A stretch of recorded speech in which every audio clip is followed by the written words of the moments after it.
Stephen King once wrote that nightmares exist outside of logic, and there's little fun to be had in explanations.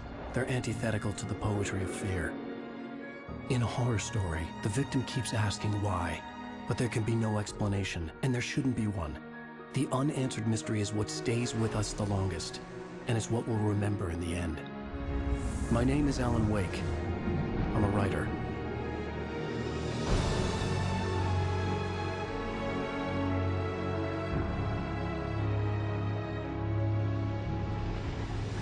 I've always had a vivid imagination, but this dream unsettled me.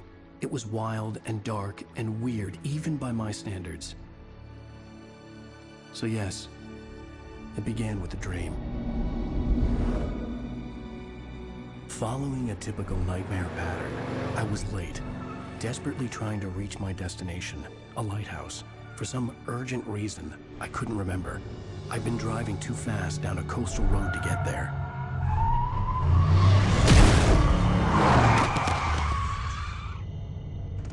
I'd seen the hitchhiker too late.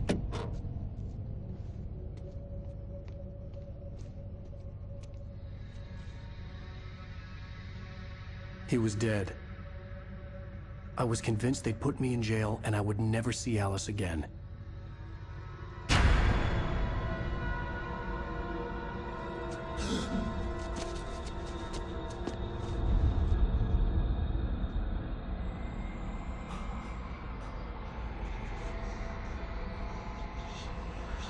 Suddenly, his body was gone. I was in shock from the crash. I could hardly stay on my feet. Hello, this is Sam Lake. I'm the creative director of Remedy and the lead writer of original Alan Wake. Welcome to the commentary track of Alan Wake Remastered. I'm excited to talk about things that I kind of feel should not be talked about. You know, the unanswered mystery and all. I very much think that you own this now, this story, this experience, this game. You are free to find your own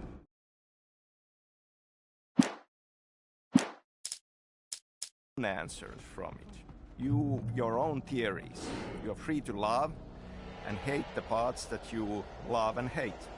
Nothing I say makes any theory more official than another.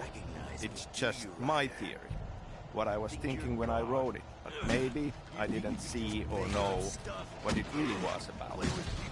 So, a spoiler alert is in order. I will talk about things here as if you had already gone on this journey. Also, potentially mentioning things of other Remedy games in similar way in the process. I will definitely say a couple of words about Control and how it ties to Alan Wake. So if you are playing for the first time, you might want to turn off this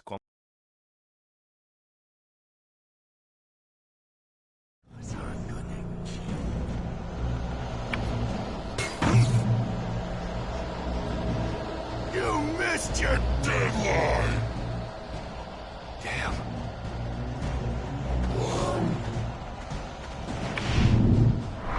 You can't stop me!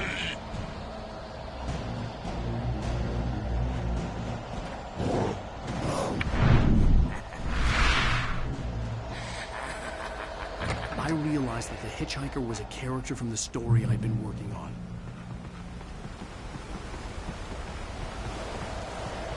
How does it feel to die by the hands of your own creation?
Stop! No! Damn it, die! No! No! No!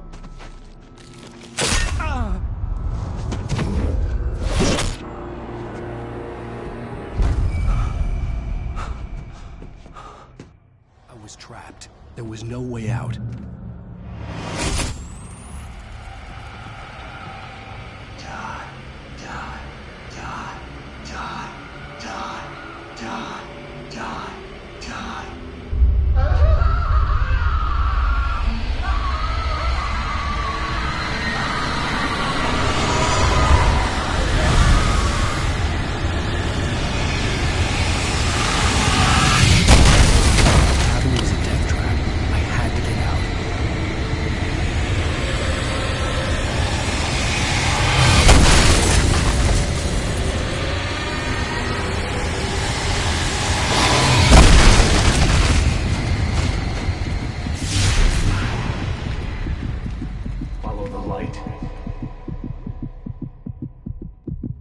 I'm recording this in May 2021.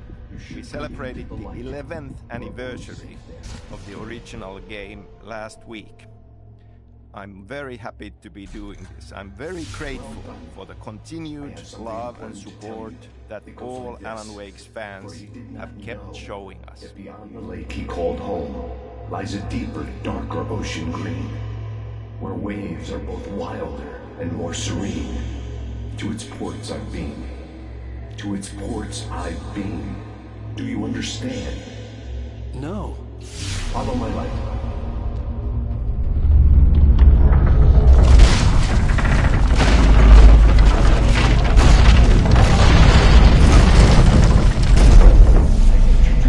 To teach you, the darkness is dangerous. It's sleeping now. When it feels you coming, it will wake up. I'm really happy that we got to make this remastered version, both for you, our fans, to return to it. With crisper visuals and modern technology, now we can take advantage of the power of the new platforms to offer improved graphics and better frame rate and improved cinematics, because they were not the best part of the experience due to some production reasons even back then. And of course, to give this opportunity for new players on new platforms to experience Alan Wake for the first time. This is the original game, remastered. This is not a remake. We have not touched the actual content and the story, just the visuals and the tech. Pick up. Now you'll die.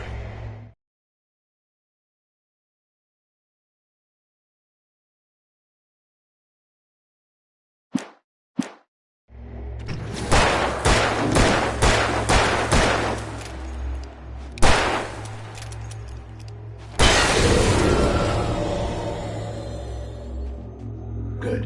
You've done well. Remember what I've taught you.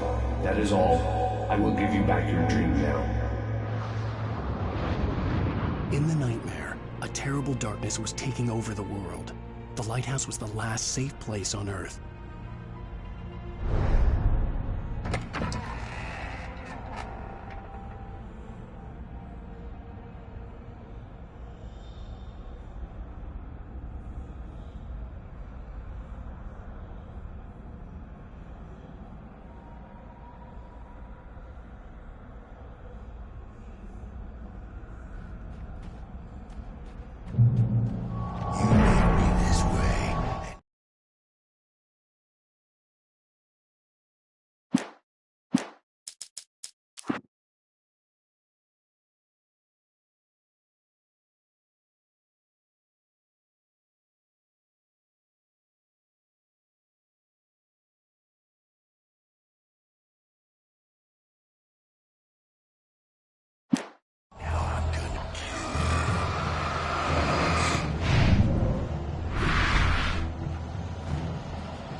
This isn't Wake!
Baby, just another nightmare.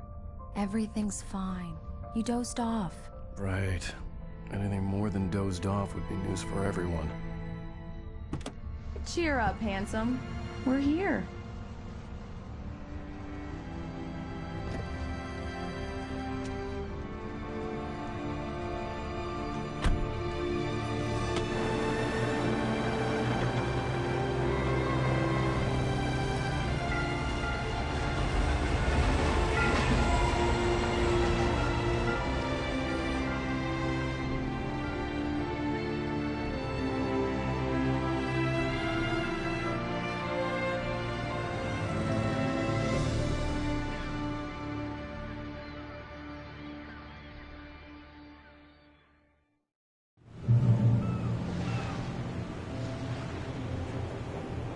Let's act like we're on vacation. Okay, Go so stand next to that old gentleman. let's talk I about want a shot of beginnings the a county bit. I mean, for all of these creative projects, it would be nice to claim that these stories and these experiences, the visions of them have just popped out of our heads and been ready.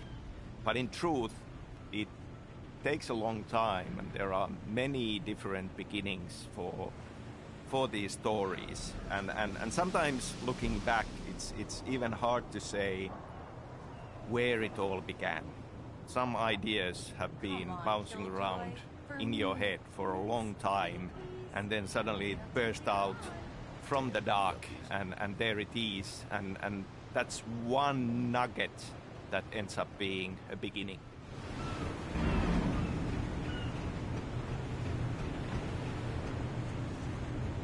Hi.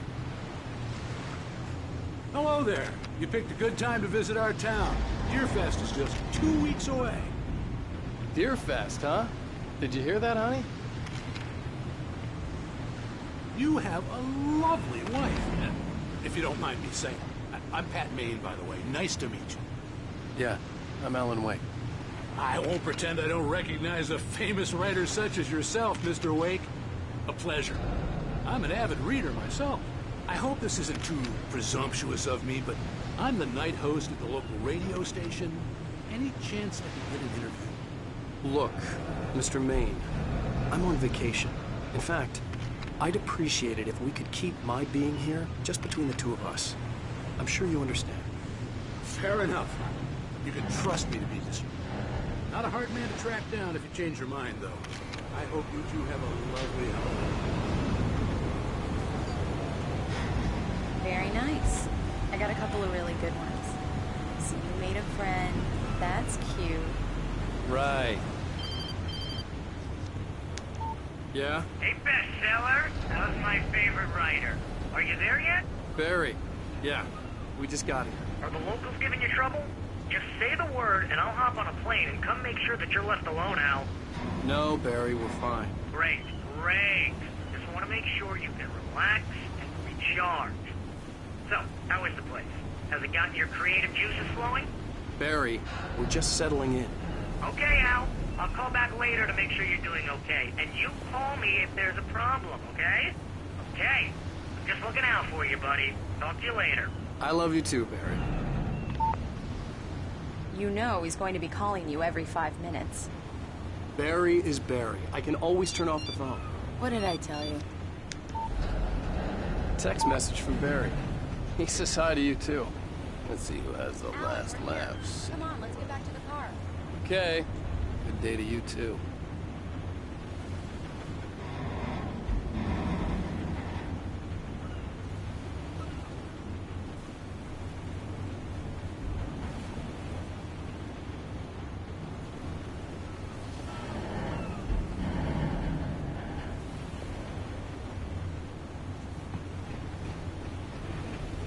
Come on, Slowpoke. You get the full service here. I've made all the arrangements. I drive the car. We need to stop at the local diner to get the cabin key from the landlord. A Mr. Carl Stuckey. He's waiting for us. I'll go fill her up while you get the key. I'll pick you up here in, say, 15 minutes? Sure. Alan, Thank you for coming here with me. I love you too. Go on. I'll promise to behave.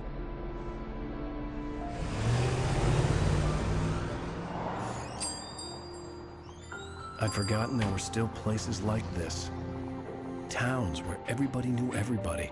Welcome to the Oh Dear Diner. Hi, I was wondering if you could help me.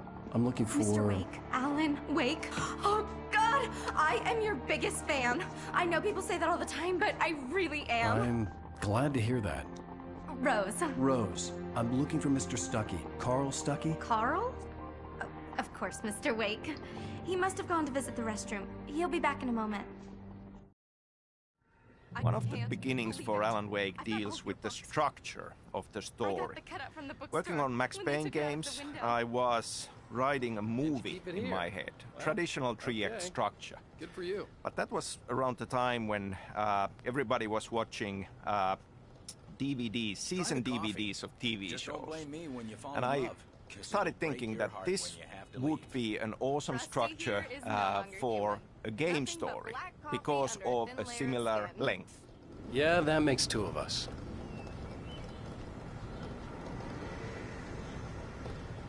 Are you staying long, Mr. Wake?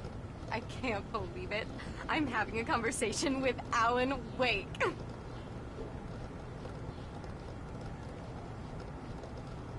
Are you on your own, or is your wife with you? I can show you the town if you want. I get off work at 6. Thanks, Rose. We'll be sure to keep that in mind.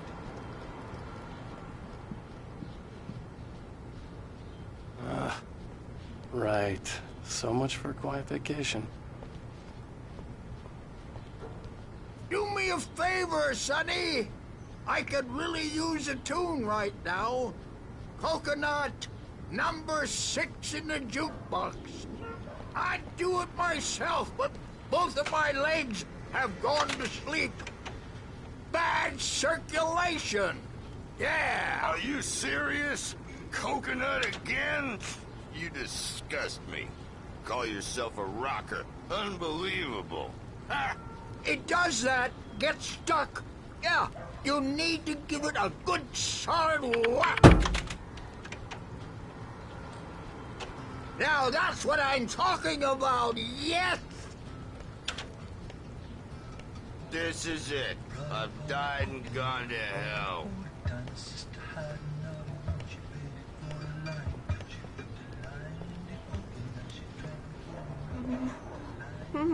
Don't go in there, young man. You can hurt yourself in the dark. I think I can handle it, ma'am. I didn't want to wait. I wanted to find You don't want Stuckey, to die, to get the do key you? and get out as soon as Worse. possible. The waitress was giving me a headache.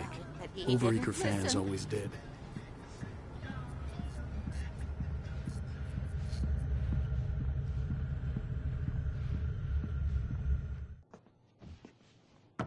Hello? Mr. Stuckey? Carl couldn't make it. Unfortunately, he was taken ill. But I have the key for you and instructions on how to get to the lake. Okay. I wish you a good stay in my cabin. I'll come by later to check how you've settled in. And to meet your wife. I insist. Thanks.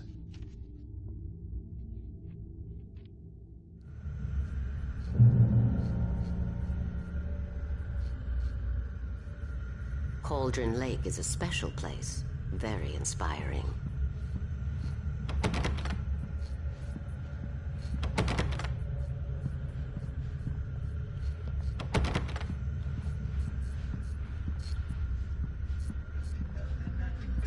You got lucky this time, young man.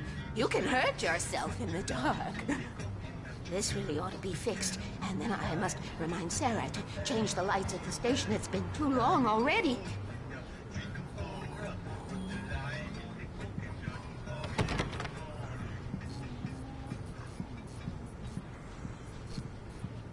I hadn't seen her leave, but the old lady was gone.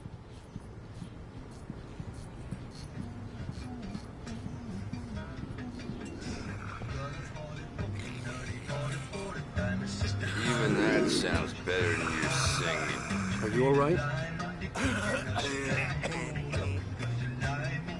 When Remastered! Damn hernia! It swells up like a balloon if I lift anything heavier than a spoon. Yeah, splendid, splendid. It's been a long time, Tom. Good to see you.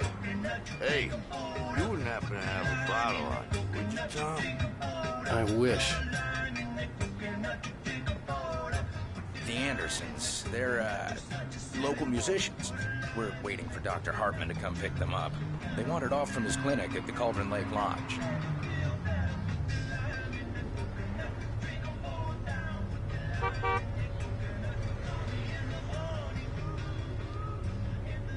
I'll be heading back to work as soon as Dr. Hartman gets here, Rose.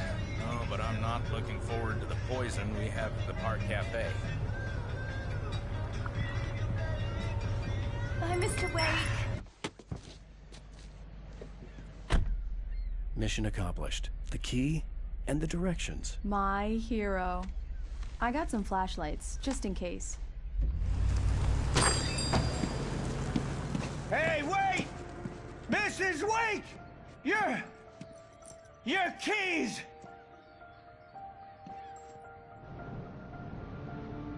That diner was a real nut house.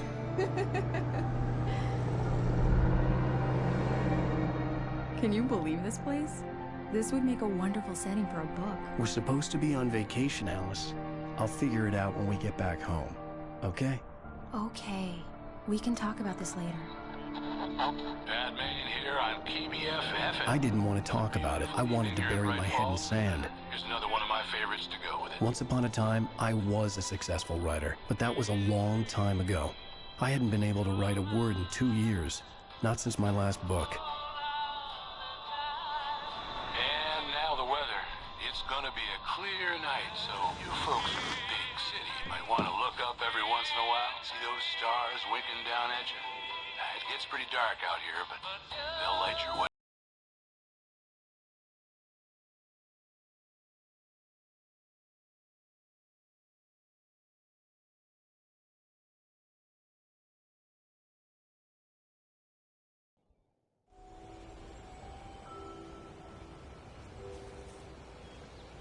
Wow. It's gorgeous, Alan. It's something, all right. Another beginning also goes Don't back worry. to the I'll time get when you I inside was safe and sound working before it on gets Max dark. Payne games. And I've got the flashlight. I went to study screenwriting at Theatre Alice had a Academy phobia. of The Finland. fear of darkness. And I wanted to make sure I we were wrote inside with a the couple lights of on movie before sunset. screenplays studying there. And one of them was this horror movie, screenplay for a horror movie that I wrote in Finnish, actually. And the title was Pohjavesi, which translated would be groundwater, but maybe kind of more accurate tonally would be to call it undertow. And there were a few elements there that I later decided to steal from myself, and they all ended up as part of the story of Alan Wake.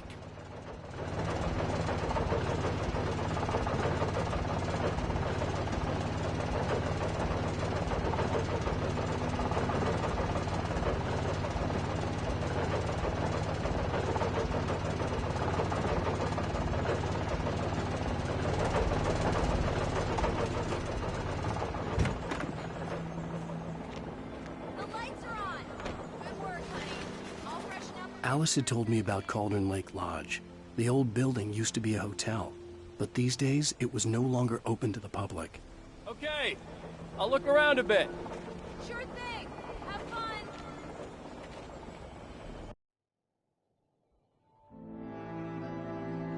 It was a beautiful place.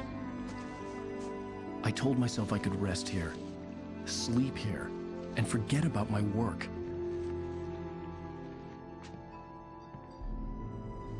I thought we could be happy here.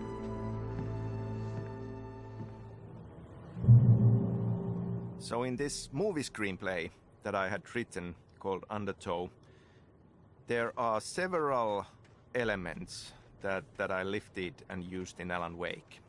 The Anderson brothers, Tor and Odin, are already part of that. there is this witch-like character from Slavic folklore called Baba Yaga. And obviously her echo is very much present in the Dark Presence, in Barbara Chacker. And this mystical light switch, the clicker, is also part of this horror movie story already.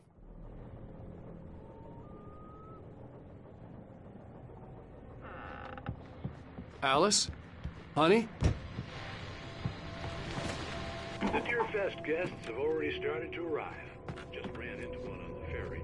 Famous artist, no less. The old door had played a trick on me. Alice wouldn't have come out in the dark.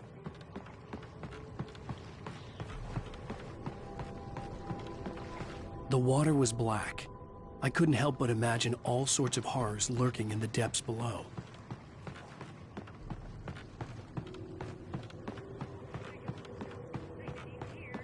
I'm sure he's glad to be here, too. Well, folks, I guess the secret's out. This is Pat Maine on KBFFM. Now... Alan, I'm upstairs. I have a surprise for you. Well, hello there. I'm not the surprise. It's in the study. Go take a look. Okay.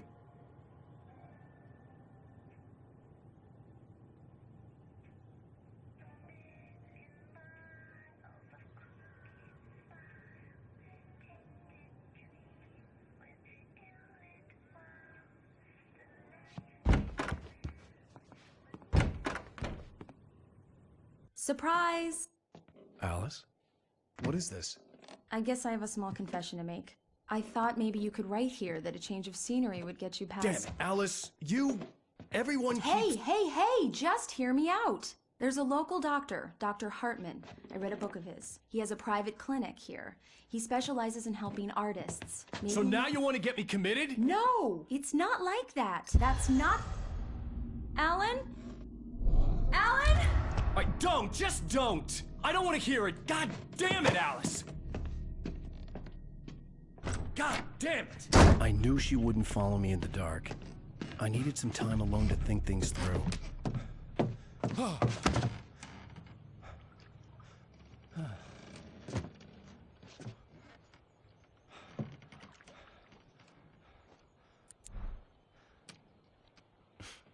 Damn it.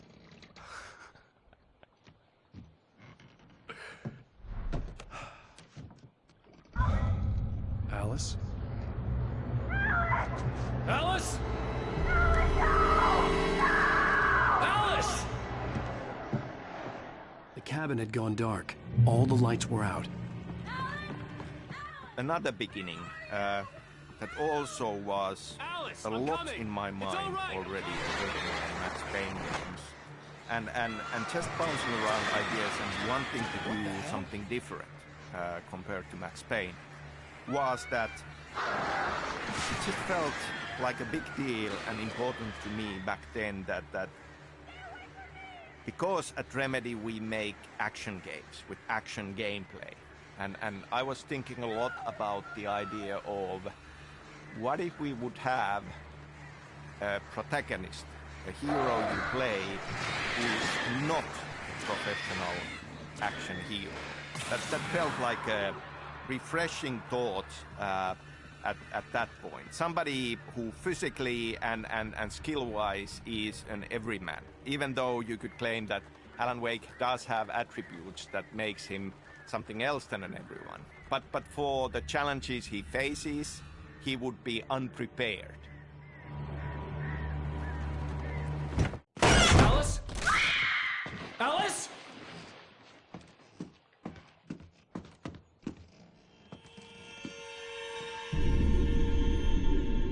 Oh no!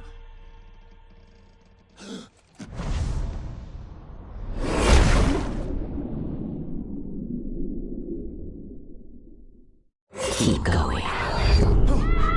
Wake up. Alice?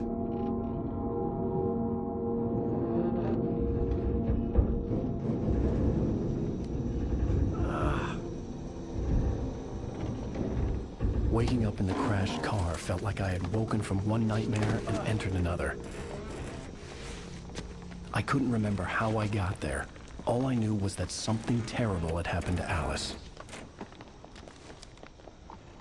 The phone was dead. I'd have to find help on foot.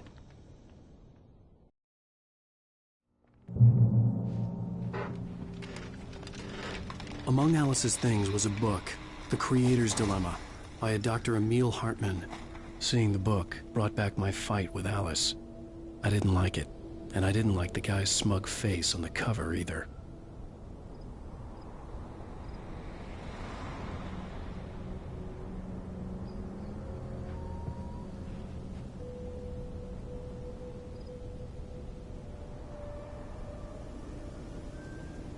For me, looking back at Alan Wake and the story of Alan Wake, the gas station was my best bet. Certain things They'd have a phone I could just use. feel it looked like a like long they hike have through the staying forest to get power there. and feel very significant and important for the overall experience. Wake says in the opening line, he talks about the unanswered mystery, something that stays with us the longest. And then we have a poem from Thomas Zane where he says, "Beyond the shadow you settle for, there is a miracle illuminated."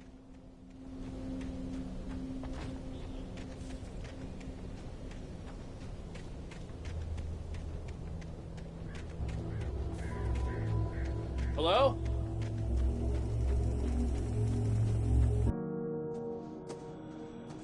Hello? Is someone there?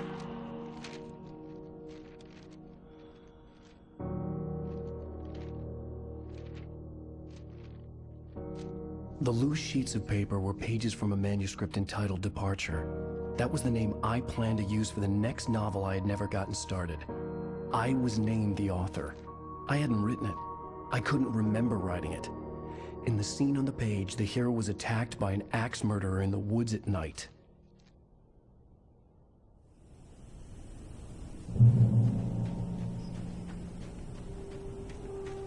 So if we take Wake's opening sentence about mystery and Thomas Zane poem about something beyond the shadow you settle for, I feel we are very much at the heart of what Alan Wake is about.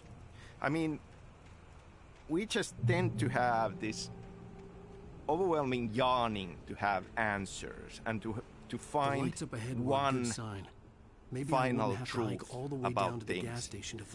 I mean, that's something that we want in real life. That's something that we often look for in fiction, because that kind of is something that consoles us. Barry took another sip of the heavenly coffee. He grinned at Rose. Surely this was love. Rose gushed on breathlessly. The new one will be a masterpiece, I know it. You must tell him not to listen to the trolls in the forums saying Departure will never get finished. He should take his time and make it perfect. I can wait. It's a very comforting thought, but then very often our lives are nothing like that. There is no one final answer. You know, things can be looked at from many different viewpoints, and this kind of yearning for mysteries, it's a great driving force. It's driving force for us for discovery and science, and in detective fiction, it's something that we chase, the answer. It just kind of is a great propelling force to drive us forward. But at the same time, you know, should we have that final answer? Hey! Hey, you! Phil! There's been an accident. I need help. Listen, I need to... Premium cabins for rent in... Nightfall! Oh, hell. Carl Stuckey. Pleased to meet you. Non-refundable reservation deposit required. Fair and square. Fair and square.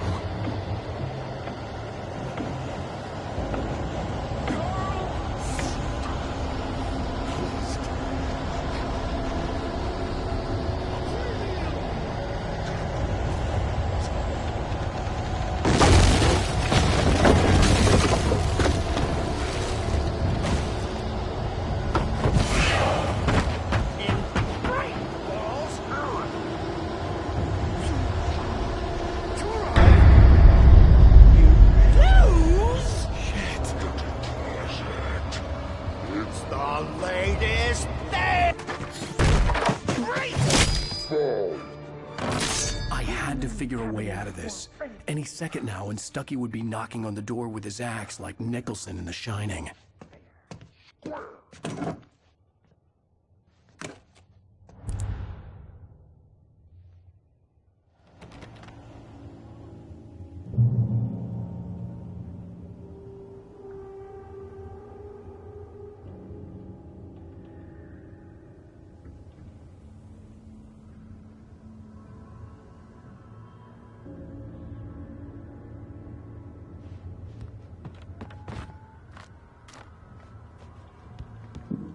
During your trying. Yes. It's the latest. Great Falls Sheriff Station. How may I... Hello? Hello? Proven health. Let you This is bad.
I'd never fired a gun outside a shooting range, and now I just killed someone. Or something. There were no bodies. They just disappeared. If I was dreaming, it felt real enough to make me sick. Eerie hand-painted graffiti was revealed by my flashlight. Someone had hidden a chest of supplies near it.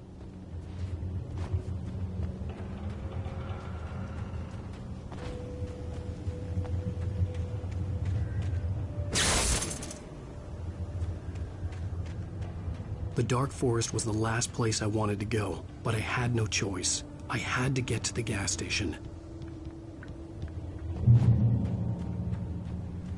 It's rabbit season.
Was that?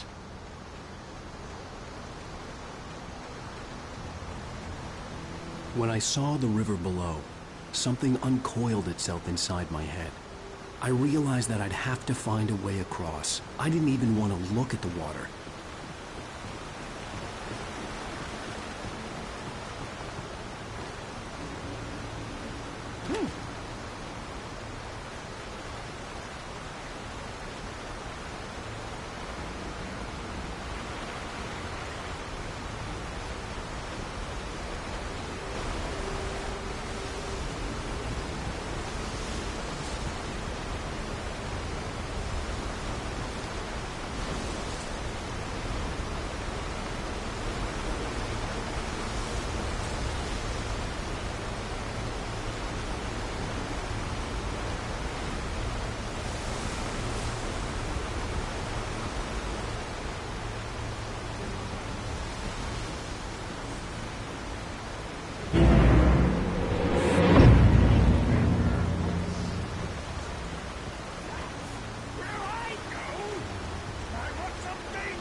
Stucky was still out there, in the dark, stalking me.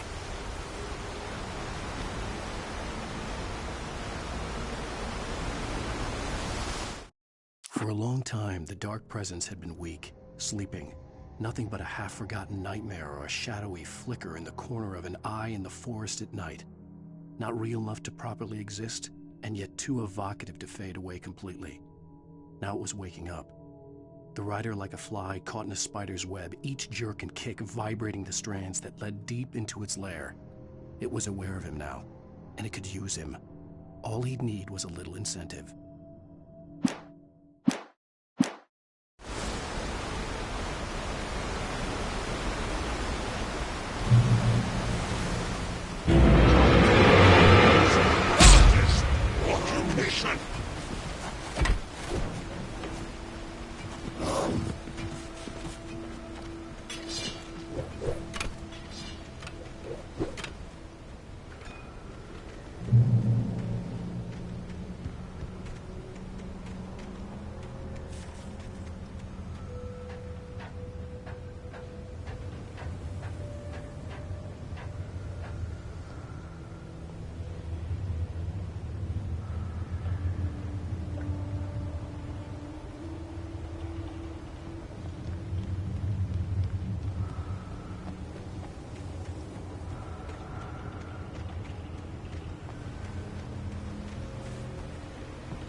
The staircase was broken.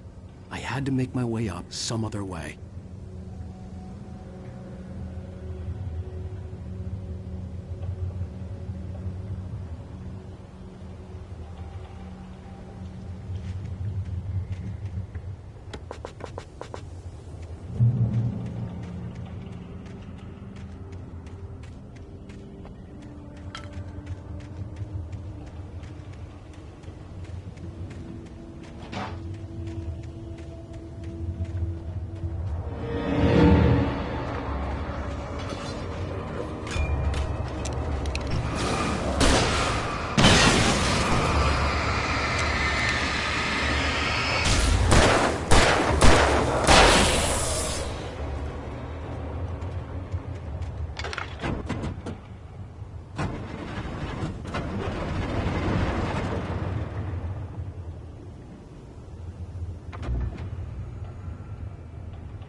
was just outside for a breath of fresh air, and what a night. I know most of you are probably in bed by now.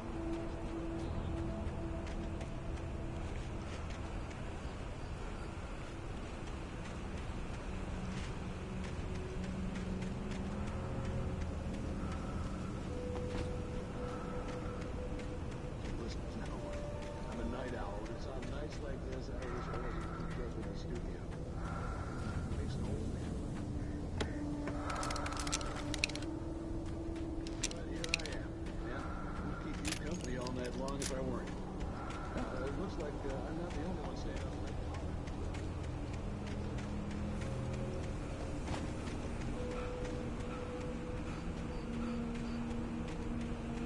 The gas station was closer now, its light welcoming in the The darkness. idea of a mystery ending as part of this kind of a cryptic line, it's not a lake, it's an ocean, is something that I feel, having that mystery there, leaving it into a mystery that has kept Alan Wake in the minds of many of the fans.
Science.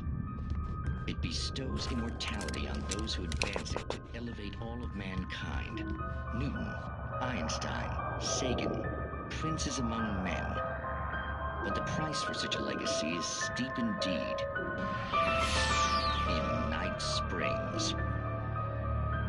Tonight's episode, a quantum suicide. If our lives are already written, it would take a courageous man to change the script. Having called a press conference, Dr. Barclay Colvin is about to demonstrate that very courage. Ladies and gentlemen of the press, I am Dr. Barclay Colvin, and I'm glad so many of you could join me here at the Moorcock Institute. Tonight, I'm going to give a practical demonstration of the many worlds interpretation. As you can see, this is a loaded 9mm pistol. It shall be part of a thought experiment. And now, a real experiment, known as a quantum suicide. Did he say suicide? Is that a real gun? He's kidding, right? Please, please, stay calm. There is no risk.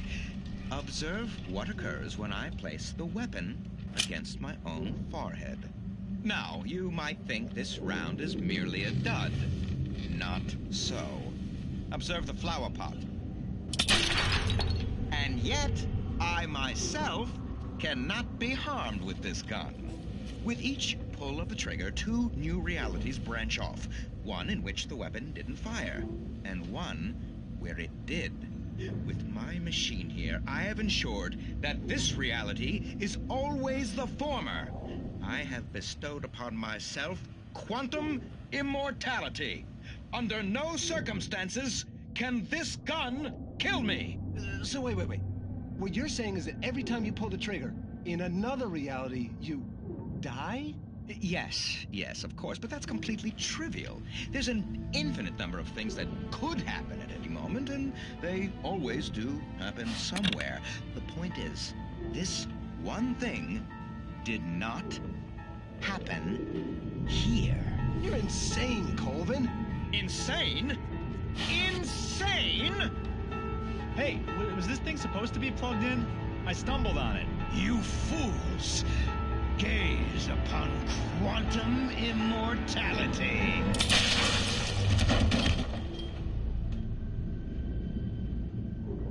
Poor Dr. Colvin, felled by his own hubris or the ignorance of the masses.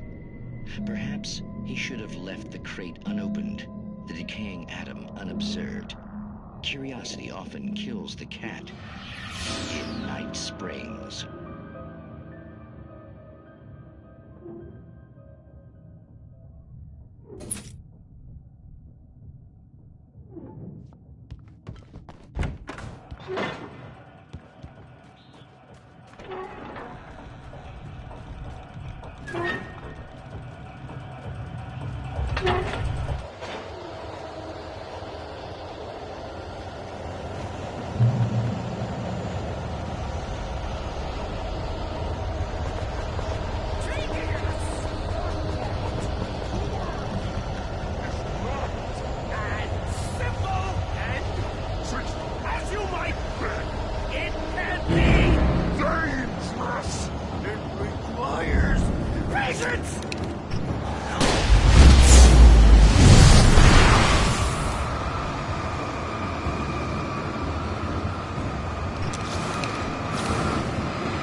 Stucky's body vanished, leaving behind only a lifetime of nightmares to come, assuming I'd reached the lights at the gas station alive.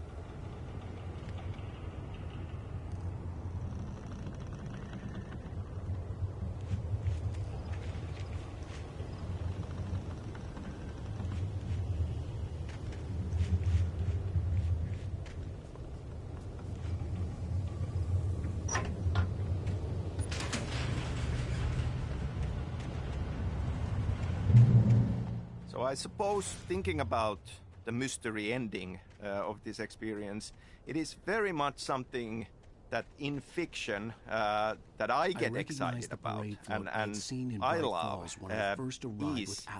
is a part of them that you know, something that you will keep on thinking about and pondering about is something that excites me personally, and from that perspective, the lights of the gas station I love to craft experiences like that. I love to have elements there that are open to interpretation, that you can piece it together and find an answer for you. The banner was right. I was missing a whole week between the night we got here and now. I had to get inside the gas station to find a phone to call for help.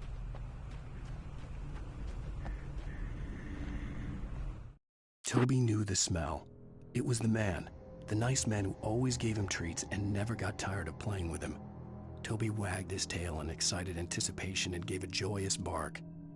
Then there was another smell, a wrong smell, and it was alien enough to stop Toby in his tracks. Confused, he growled deep in his throat. The wrong smell came from the nice man.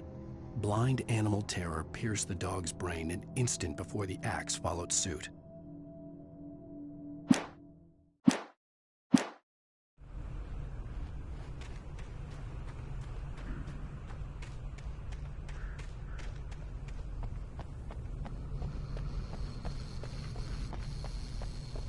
The garage was a mess.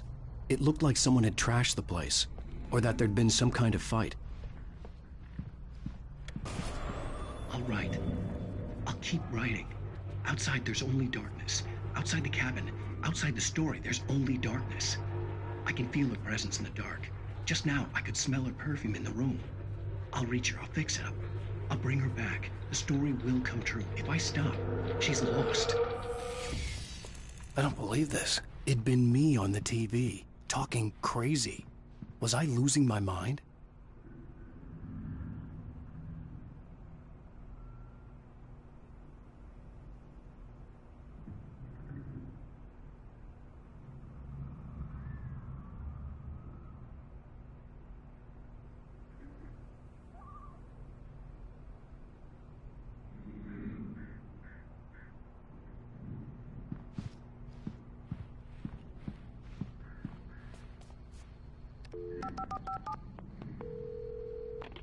Bright Falls Sheriff Station.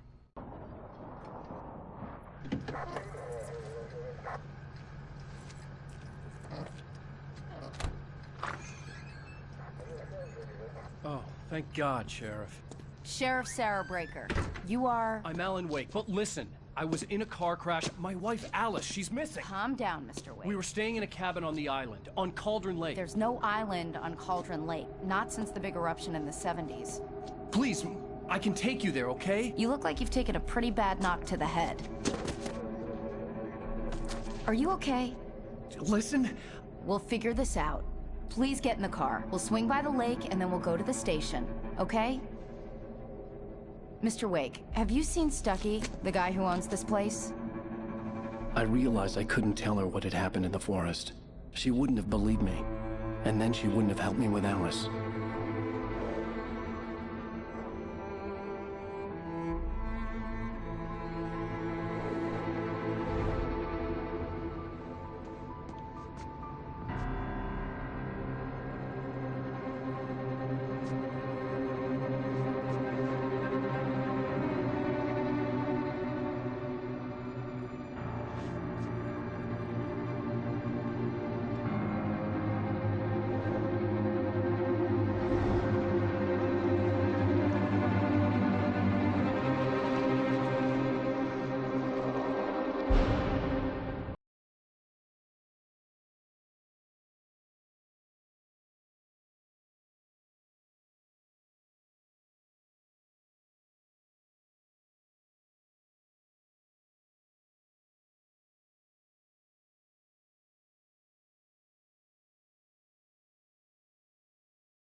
falls with my wife, Alice. Thank you for coming here with me. I thought maybe you could write here. I don't want to hear it! God damn it, Alice! Now, she's missing. Alice? Alice? I woke up behind the wheel of a crashed car. I'm missing a week. I was attacked by shadowy men straight from a nightmare. The sheriff took me to the lake Alice and I had stayed at, but the cabin had disappeared.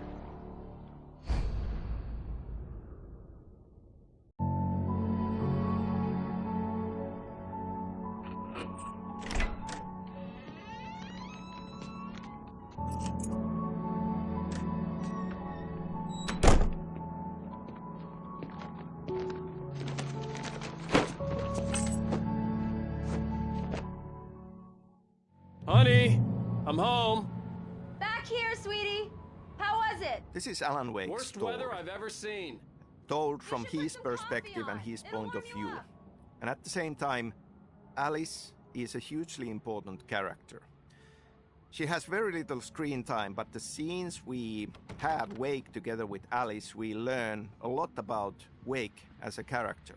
And Alice remains as his motivation through the whole experience. Do we actually clearly get to see Alice as a person? Or are we seeing the version of Alice that Alan Wake sees or thinks she is? Because he is very much wrapped around his own struggle, his own flaws and thoughts. The continuing freezing rain and heavy snowfall have necessitated a winter storm warning in the entire tri-state area. People are advised to stay indoors as many roadways are already closed, and city officials are not expecting snow crews to keep up with the weather. We're now on the third day of the blizzard, and the weather is not expected to clear up anytime soon.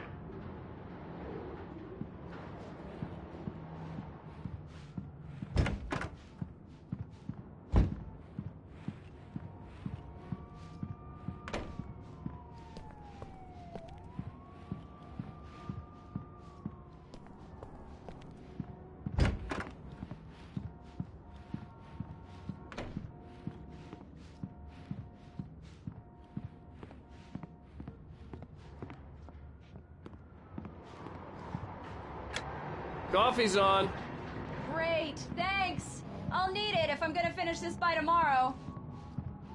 Oh, hey, I just finished those cover mock-ups. They're on your desk. Tell me what you think. No kidding. I didn't think you'd get them done this quickly. These look really good. Oh, sure, until Barry gets his hands on them. Which, by the way, will happen over my dead body. The last time was the last time. Oh, and speaking of Barry, he called. Alan! Alan, please check the fuse box. I'm right here. I'm on it, honey. Honey, it's a power outage. I've got the flashlight. Okay. Hi. You okay? I'm sorry. It just really spooked me. Don't worry. We'll just break out the candles. I know it's stupid, but it's just... especially when I'm not prepared for it, you know? It gets to me. I love you. Tell me a story, writer. Okay. I used to have these nightmares when I was a kid. The dark really spooked me, too. When it got really bad, my mom gave me this old light switch. She called it the clicker. The clicker, huh? Yeah. If I ever got scared of the dark, I could just flip the switch and a magic light would scare the monsters away. Oh, sure.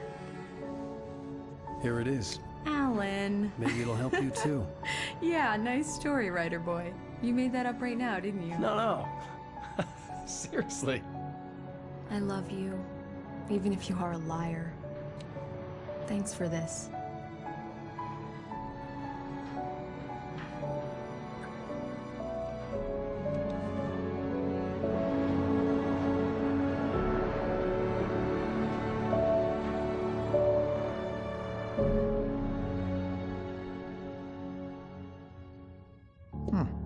How do you feel, Mr. Wake? Any nausea, disorientation, anything like that? Mr. Wake, how are you feeling? I'm okay. My head's fine. I had to lie about my headache and memory loss. He'd send me to a hospital for tests. I couldn't leave without Alice. Very well. I don't think you have a concussion, but you've obviously been through quite a shock. You should take it easy for a couple of days. Thanks. Well then, Mr. Wake, we're done here. If the pain gets any worse or you experience any other symptoms, you should come see me. I'll let you get on with it then.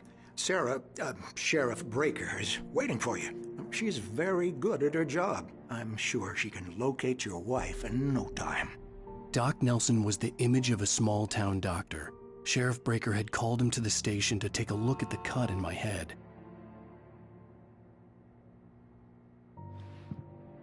I'm sorry you had to cut your morning fishing short for this, Doc. Oh, she's a beauty, ain't she? Not the biggest I ever caught, if you can believe that coming from an old fisherman like me, but she's right up there. Now, she's a largemouth bass, which is what you're after if you prefer a lure. Now, if you want either trout or salmon, on the other hand, then it's fly fishing for you. You a fishing man, Mr. Wake?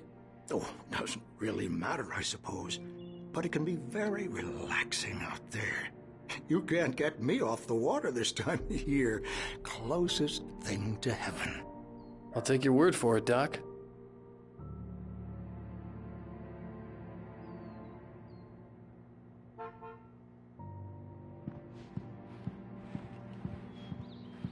I believe you'll find the sheriff in her office. Just go down the corridor.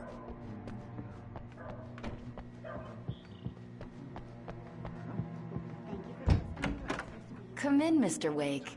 Your phone's on the desk. The battery was dead. It's charged now. Have you started looking for my wife yet? My men are already on it. Now, can you tell me what happened? I'm not sure. I can't remember. We were arguing. I walked out of the cabin. The cabin on Cauldron Lake? How did you end up at Stucky's gas station? I wanted to tell her what had happened last night, but I couldn't. She'd lock me up. Excuse me. I need to take this. Hello? Alan, please help me. Alice? Stop talking to the law. You'll do exactly what I say if you ever want to see your wife again. Who is this? Go to the back lot. There's a hole in the fence on the left. Look inside the junker. I left a little something there to convince you we're all on the same page here. After you ditch the cops, you're gonna meet me in Elderwood National Park. There's a spot called Lover's Peak. Midnight. Mr. Wake, can I Don't help you do with nothing anything? stupid, pal. We're watching you. I need to get some air. The sheriff said I could go out back. Of course, Mr. Wake. You can get there through the cell corridor. Just don't mind Walter in there. He's one of our regulars. I thought he'd quit drinking for good. Oh, no such luck. He went on a bender and made pretty badly. Mulligan here. He started I'm at showing Stucky's gas station with Thornton. There's no sign of him. Over. Wait. Yeah, this is Thornton. Look, we've located the brake book. It's here. That's some good news, right? Stucky was supposed to be driving it at the rehearsal today. Over. Oh, give me that. Mulligan here. Looks like someone really thrashed the garage. Over. Okay, roger that, guys. Keep looking for Stucky. Jane's out. Hey! Thank you, man, thank you. Hey, you're all right. You're a good guy. Don't let anybody tell you different. You know, I shouldn't even be in here. The cops, they got it all wrong. See, sure, I beat him up, but I wasn't drunk. I mean, I wasn't drunk at the time. I only got drunk afterward. Okay, listen. You gotta listen carefully now. Here's the kicker. That wasn't Danny. No, sir. It only looked like him. You wanna know who it really was? I'll tell you who it really was. It was a goddamn space alien! I know it sounds like something a drunk would say, but believe me, I wasn't drunk then.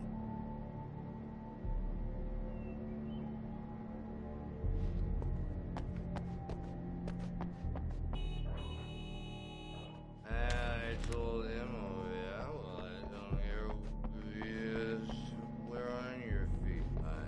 The early morning light hurt my eyes and made my head ache. The man on the phone had said, go through the fence on the left. Well, folks, it's been another long night, and it's about time for me to sign off for a while. God knows I need my beauty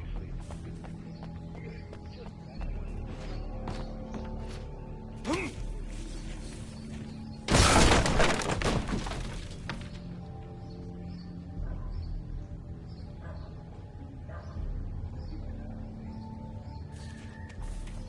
Alice's driver's license had been placed on the front seat. The caller meant business.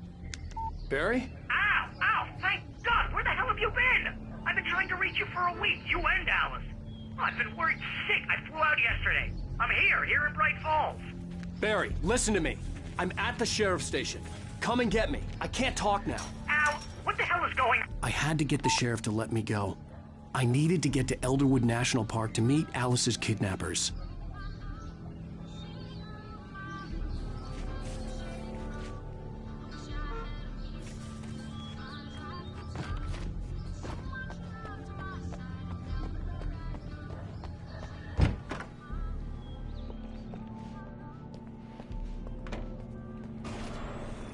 A writer is a light that reveals the world of his story from darkness, shapes it from nothingness.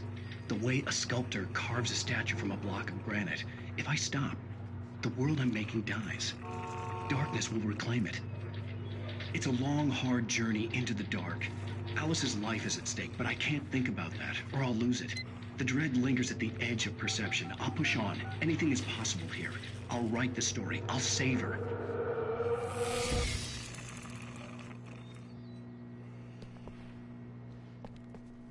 Marvelous, Sarah. I just wanted to settle all the damage the Anderson brothers might have inadvertently caused on their recent and regrettable little outing. They are not accountable for their actions, of course. I can assure you that my staff has been reprimanded. Tor and Odin never caused any trouble to anyone when they were still living at their farm. Indeed. All we can do is to slow down the progress of their dementia. Are you feeling any better, Mr. Wake? I'd like to leave. Am I free to go? Well, we still need to talk about... Am I under arrest? No, of course not. But I need to know where you'll be staying so I can get in touch with you. I'd avoid the motel. The Majestic is known for its roaches. The cabins at Elderwood are pretty nice, though. That sounds perfect. I'm Dr. Emil Hartman. I'd like to invite you to stay at Cauldron Lake Lodge. Did you talk to my wife? I had the pleasure of discussing your situation with her on several occasions. Did you set something up with her? I invited her here. My clinic is a place where... Oh, hey! Oh, my! Take it easy. Hey, nobody move! Get your hands off of my client! Who are you? I'm Barry Wheeler, his agent. If you have business with Mr. Wake, you talk to me. You yokels won't know what hit you once I sick my lawyers on your asses. No harm done, Sarah. I'm all right. I don't want to press charges. Mr. Wake, my offer still stands. Get me out of here. What the hell was that about, Al? We don't need a replay of that thing with the paparazzi. I thought they were gonna lock you up. I had to talk to someone. I told Barry everything. He thought I was certifiable, but when he heard about the manuscript, I had him. The fact that I'd written something, even if I couldn't remember it, was enough for him. He smelled money. And he believed that Alice had been kidnapped. Anything beyond that was another story. I had a midnight appointment with the kidnapper in a place called Lover's Peak, somewhere in Elderwood National Park. The plan was to rent a cabin. I don't like it, Al. I don't like any of it. It's not good. In fact, it's the absolute opposite of good. Mr. Wake! Barry, you found him! Hi, Rose. Oh, wow. I was just thinking about you, too. Great. I was just bringing Rusty some coffee. He's on the balcony, looking after Max. Poor thing. I really need to go. Great to see you again, Mr. Wake. Later! Who's Max?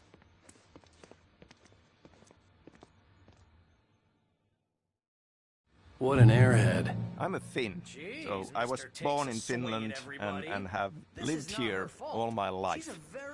At the same time, I've been pretty much raised with American popular culture, comic books, TV, movies, books, and it is a huge part of the inspiration, but it's always felt like, you know, this kind of a unique perspective of using that inspiration, but being outside and looking in, and that gives us a unique perspective. No! Look, Barry, I'm missing a week, and someone's got Alice, and everything's just... Do you understand what it sounds like when you say stuff like that? Don't get me wrong, it's a good story, could be a bestseller. But when you start confusing fiction with reality, you're buying yourself a ticket to the funny farm. Wait here.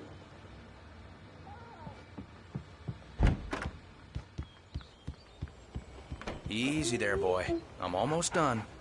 Hey, Rusty, right? You rent cabins. Oh, Mr. Wake. I'd shake your hand, but mine are kind of full here. Actually, I'm sorry about this. Would you mind grabbing the registration form from the desk? It's just across from Bucktooth Charlie. Okay, sure. What happened? Seriously, Al, you can't just go and meet a kidnapper. Those situations always end up in disaster. You gotta talk to the cops. She's my wife, and it's my call. Can we talk about this later? No. This whole thing... Listen, you hit your head. I mean, geez, Al, come on. You gotta understand how crazy all this sounds. If you're trying to pull a joke on me, freak me out, it's working. Ha ha, let's have a laugh on Barry. Well, you had me going there real funny, Al. You can quit it now.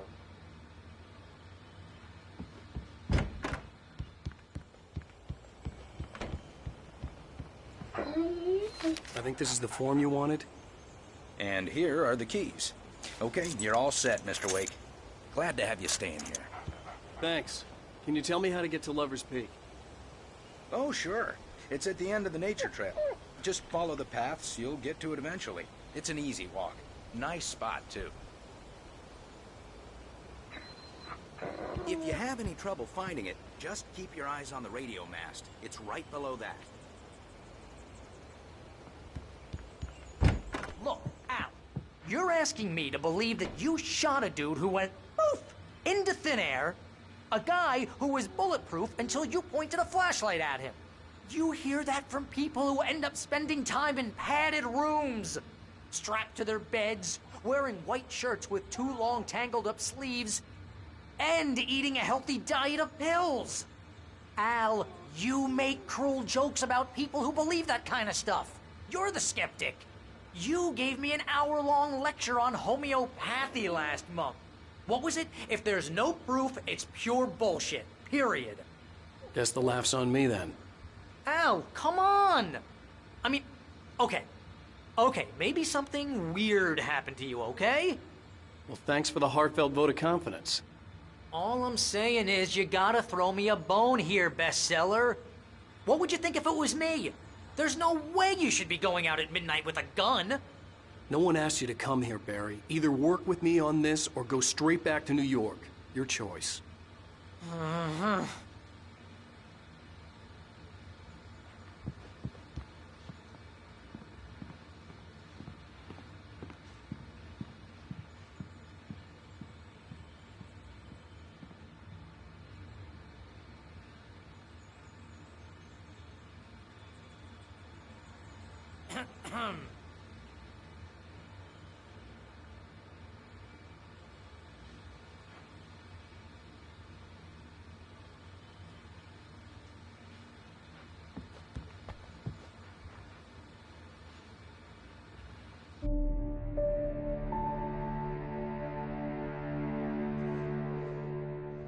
That's just crazy talk, Al.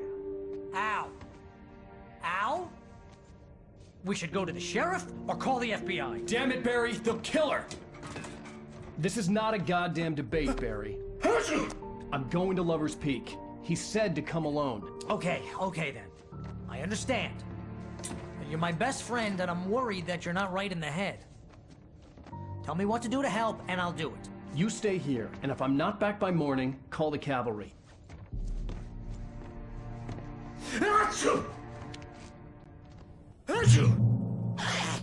Just be careful with the natives, Al.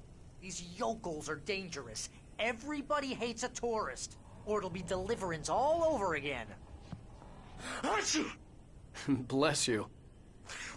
Oh, this place is trying to kill me.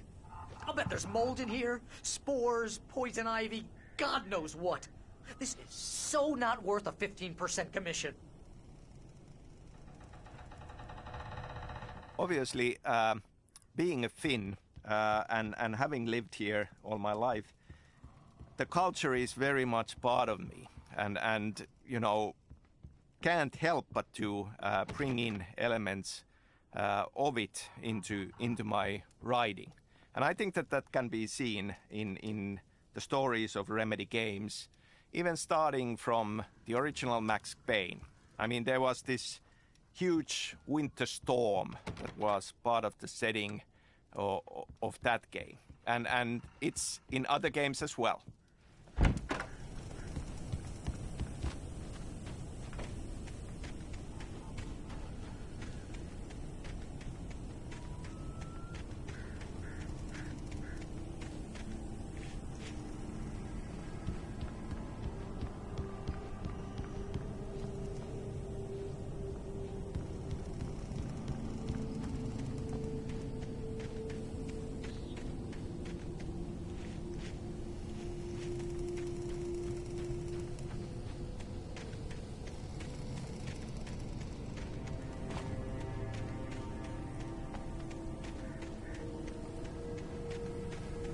I'll wait here, Al. I'll hold down the fort. I'll be with you in spirit every step of the way, Al. Walk through the door now.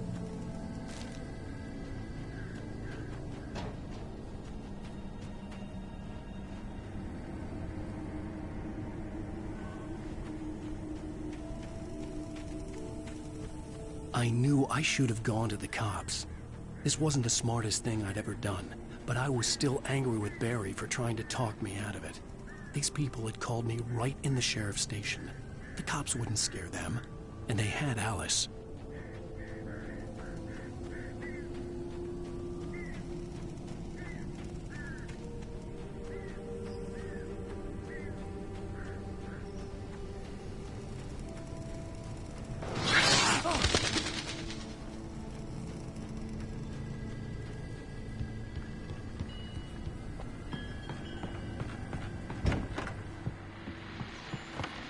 Welcome back to the show, folks. As promised, our very own Dr. Nelson has just parked his rear end in the studio. Doc, what's your Deerfest plan like? My plan? You make it sound a lot more organized than I ever seem to manage.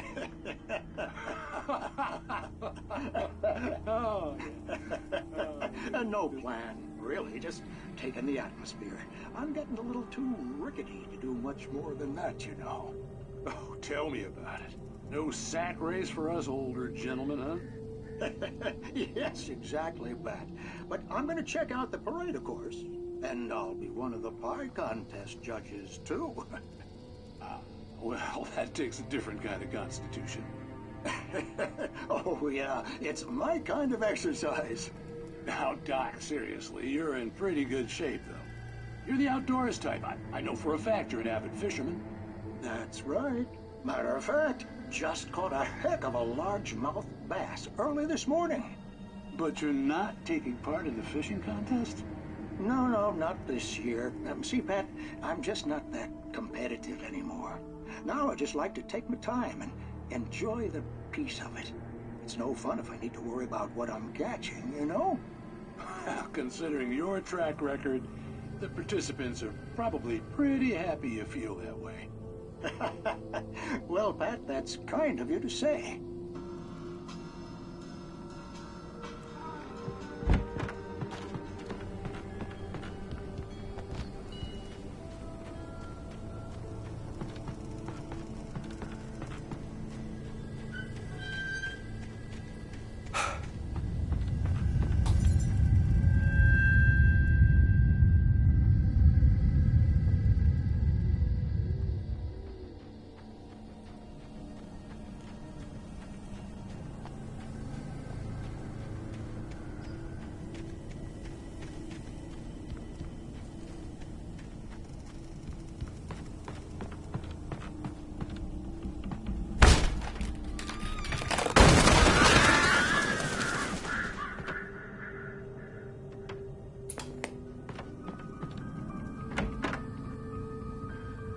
crime and punishment.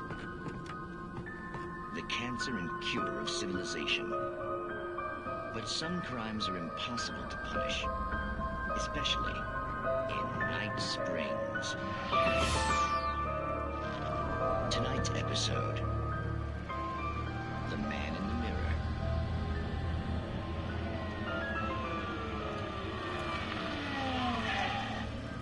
He's inside, Agent. He's a weird one. So, you're confessing to killing that guy, huh? Why? Had it coming? Yeah, but why would you do that? I mean, you're a nice guy. Normal. Took a kid to a soccer game. So how come at the game, you pick a guy and, quoting from the arresting officer's report here, assault the victim's head area repeatedly with the weapon of choice being a pair of bare fists? Wow, that sentence really flows, huh? Maybe you're not the literary type. Okay, so you mess him up. But why? Who was that guy? We couldn't ID him. Why would a guy like you do him like that? I didn't like his face? Well, you must have hated it, because you really went to town there. I mean, there's no way to tell what he looked like. No ID on him either. That must be difficult. But then we ran the fingerprints. Got a match. Your prints. Identical. Huh, how about that? Your son said you were wearing a white shirt when you took him to the game. But the white shirt is on the dead guy. It's plenty red now. You won't get away with this. Do you really think that's in any way relevant to me? I had plenty of time to talk to my boy before the cops arrived, you know? He won't stop screaming, am I right? You think he's ever gonna be okay? I left my mark. Believe me. You bastard. What? You gonna shoot me? What's the point? I'm going to prison. You got me. I don't understand any of this. And you never will. Don't worry. Maybe you'll see me again, Agent. Maybe in the mirror.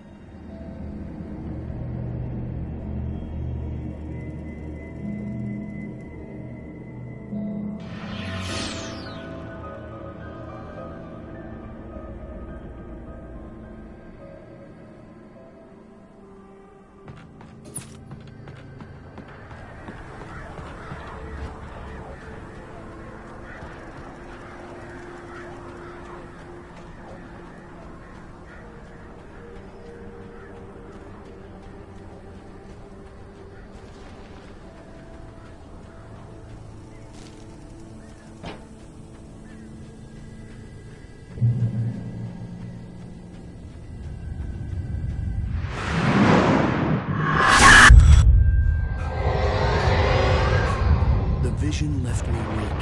This was no head injury.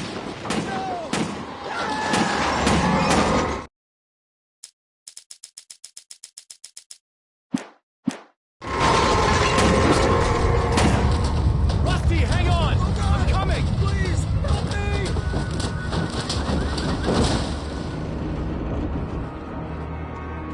Anybody? Help me!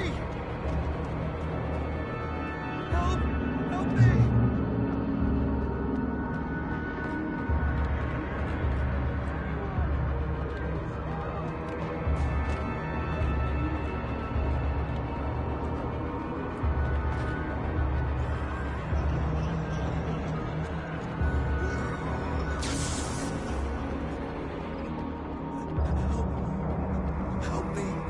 Hello?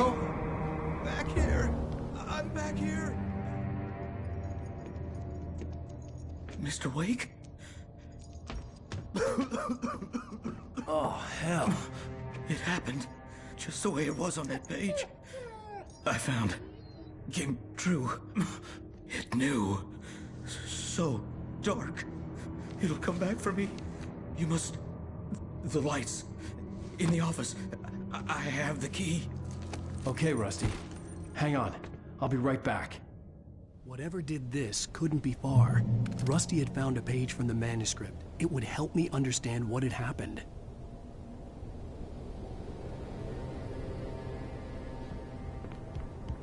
Shh. Good boy.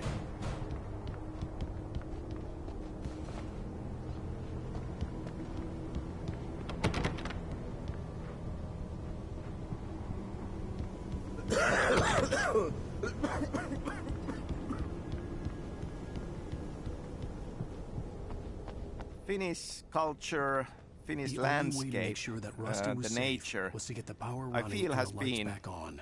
one way or the other a part of all of Remedy Games' stories. In Alan Wake, obviously, we have light and dark in a strong role, and if we think about the seasons in Finland and the kind of the schizophrenic nature of winters being very dark and summers being all sunshine way into the night, there is an echo of that in the themes of light and dark.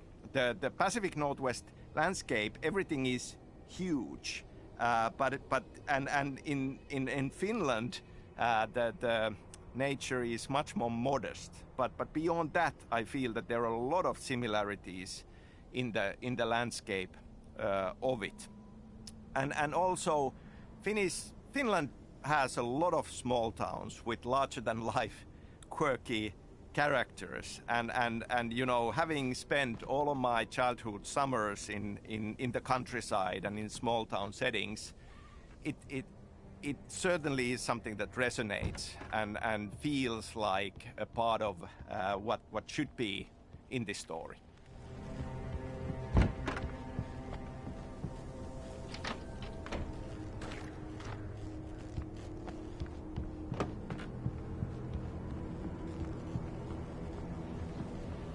I was too late.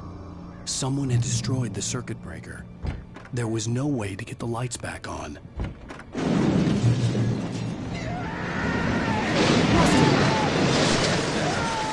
Rusty! The ground was covered with glowing ashes. It darkness.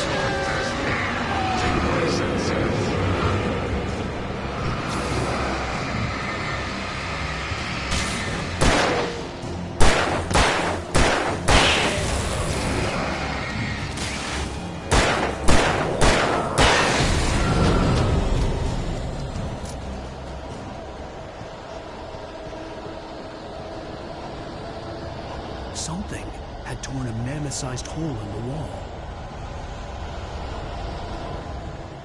Please! Don't feed the animals.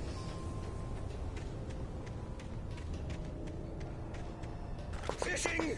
For those visitors who purchase a park fishing license.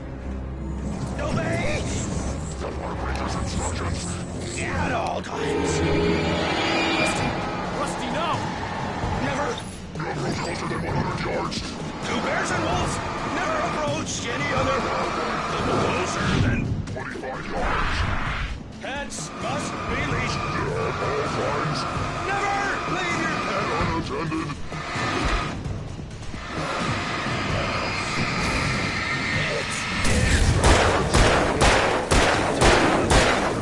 Objects or historical artifacts from the park.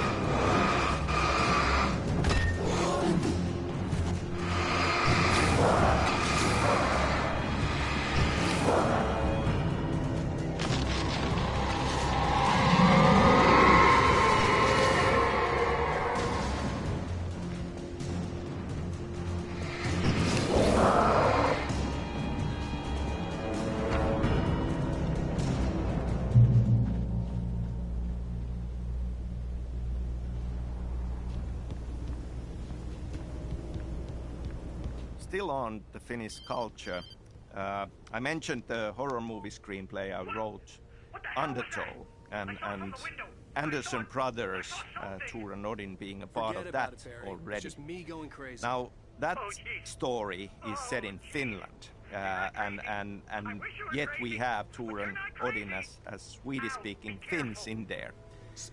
Now, we never go into details in Alan Wake on their background, but they just might be Swedes, or they could actually be Finnish Swedes.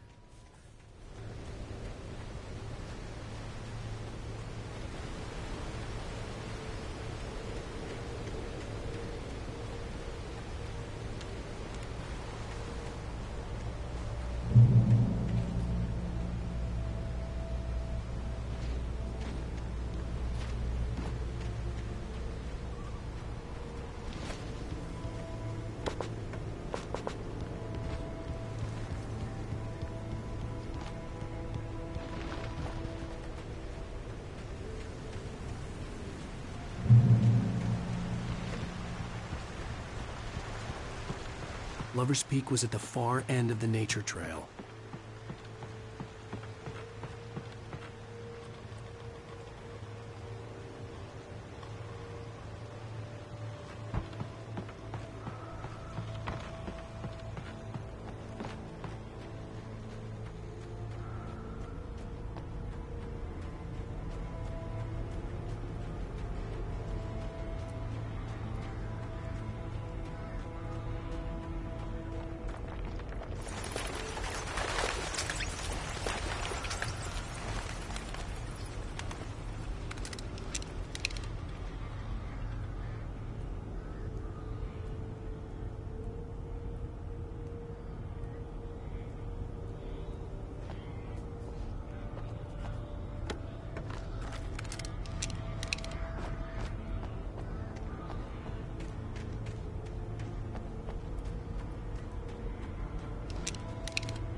Come on, we gotta get moving. More of them coming. That flashlight's kid stuff. The flares will keep the bastards away.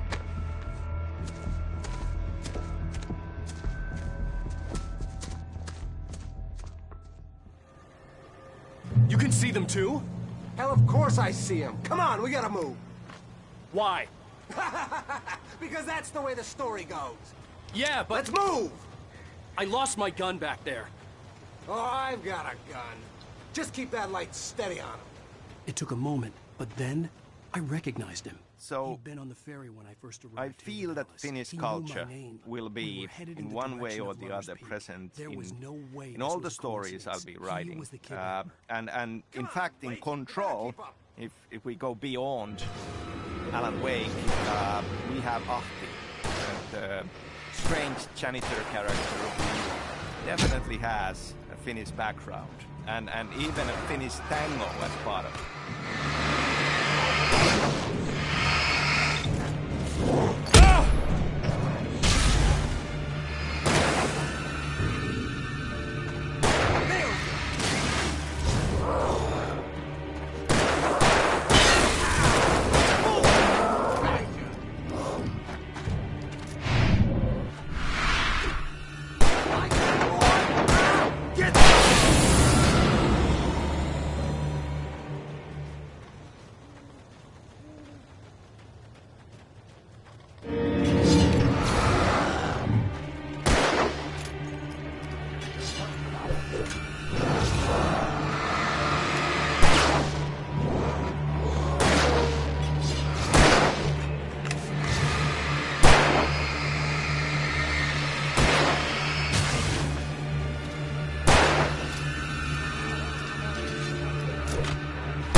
Right up these stairs, Wake.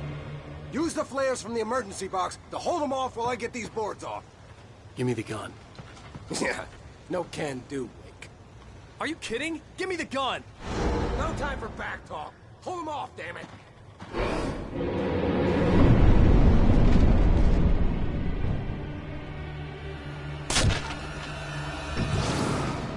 A little longer. Scare them off.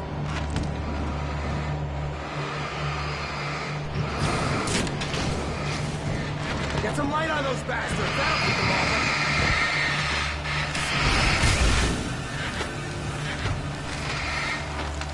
Just a little longer. I almost got it.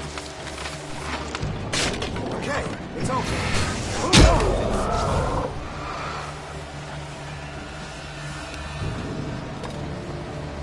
Die already, die!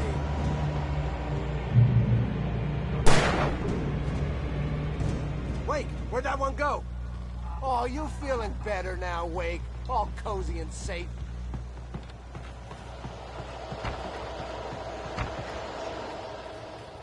Better get ready. They'll be on us soon.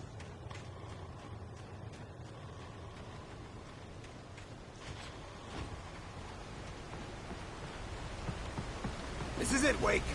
Last stand. There's more players here. Get ready. We fight them as long as they keep coming. Give me the goddamn gun! They're coming! That's not how this goes. Get with the program, Wake.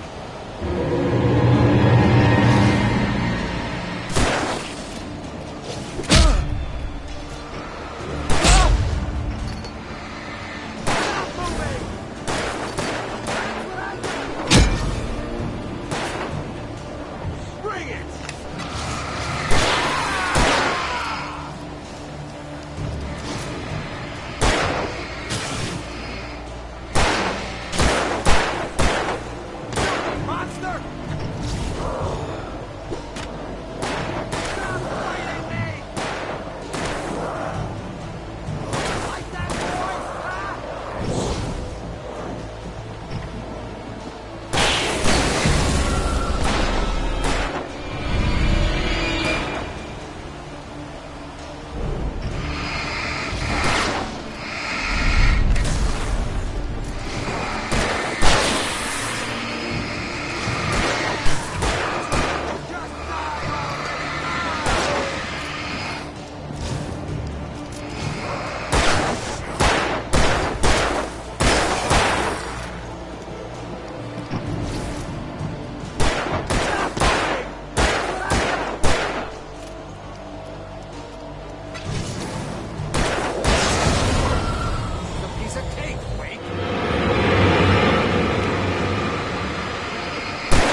Let's cut the act now. Where's my wife? I knew you were gonna say that. I read it all before. You're a hell of a writer. Congratulations. You're gonna bring about something glorious and terrible once we get you some proper editorial control. What the hell are you talking about? Where's Alice? I want the entire manuscript, or she's gonna suffer bad. You touch her and I'll...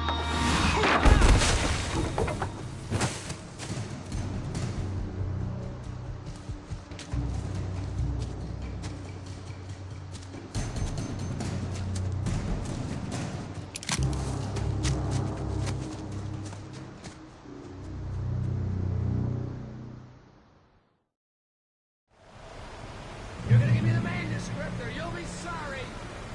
No! Come back here! I swear I'll kill you if you hurt Alice! Do you hear me? Come back here! He had Alice, and he wanted the manuscript because he thought it held some magical power. But I had no manuscript to give him.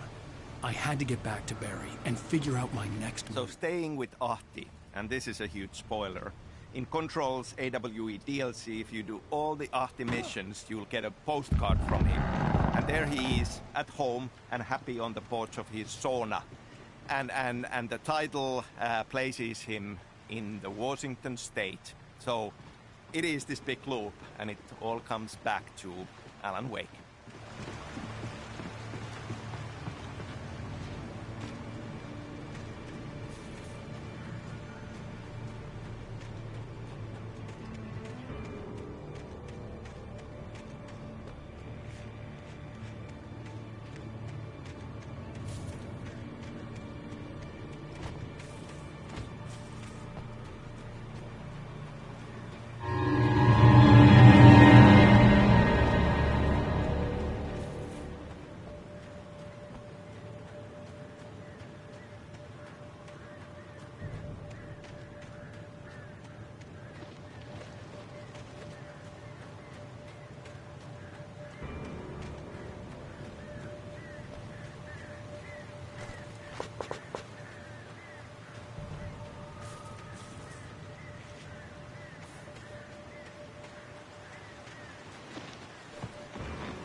I had heard the plane fall.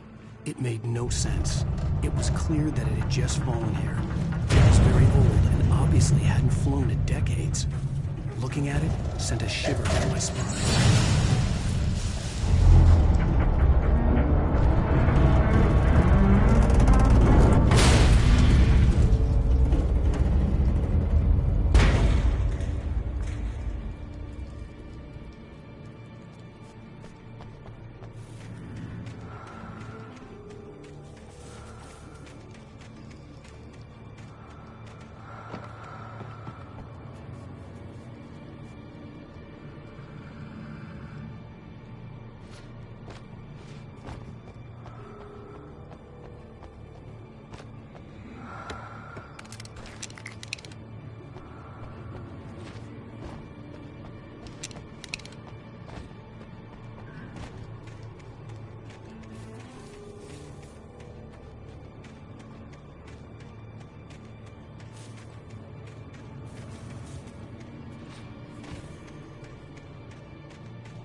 my way. Don't open the door. What, am I crazy? Stay hidden. I'll be there soon. Just make sure you keep the lights on.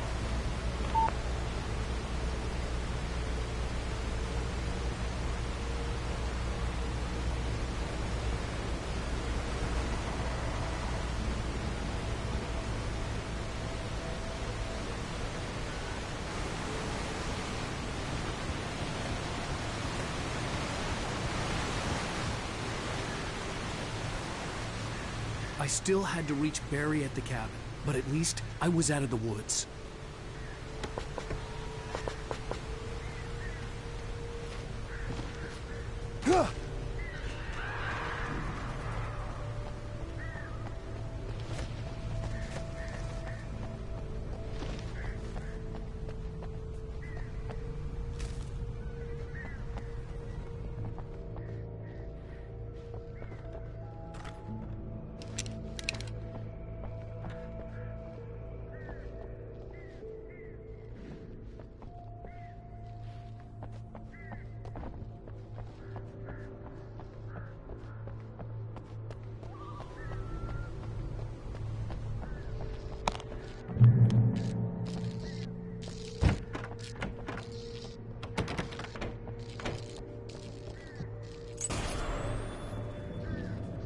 A story is not a machine that does what you tell it.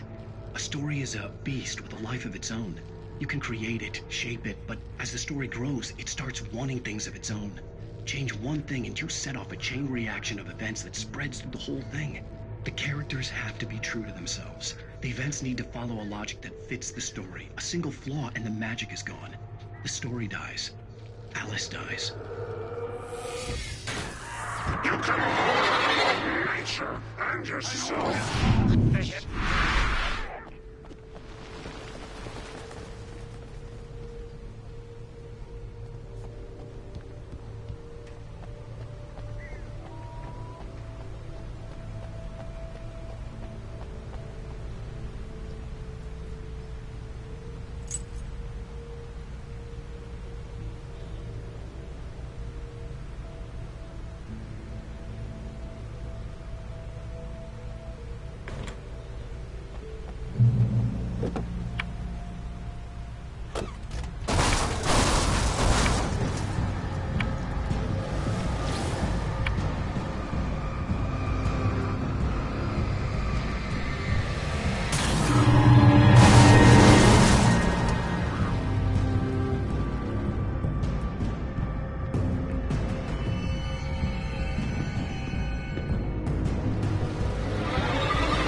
The flare gun was probably the best weapon I could imagine against the dark things I was facing.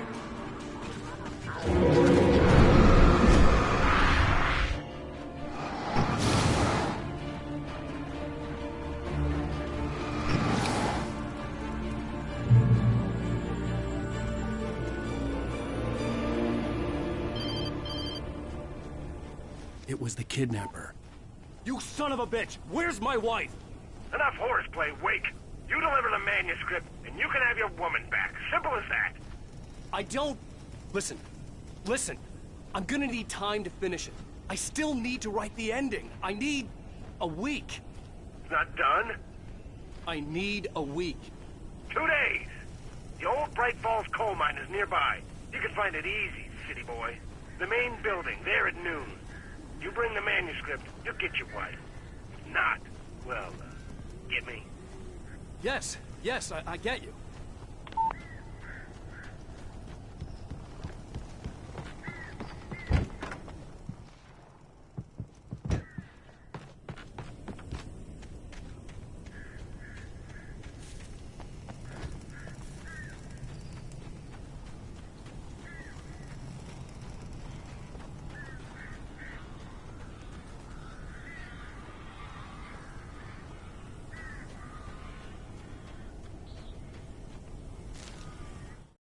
The dark presence had touched the girl to lure the writer into a trap. Now it was night, and he lay helpless, drugged, lit only by the flickering of the TV screen filled with static. Shadows coalesced in the room as the dark presence leaned close to the writer, ready to touch him again. Back to work, boy.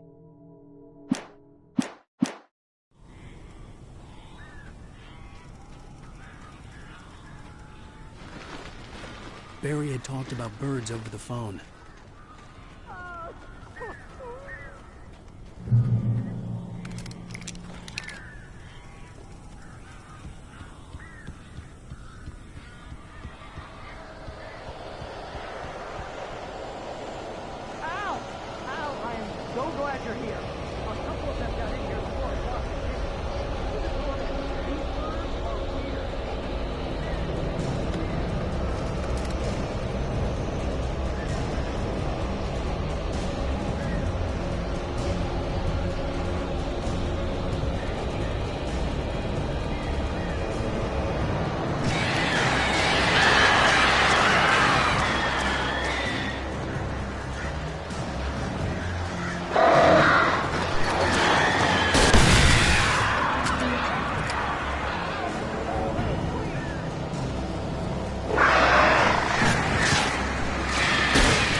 Hey, Al.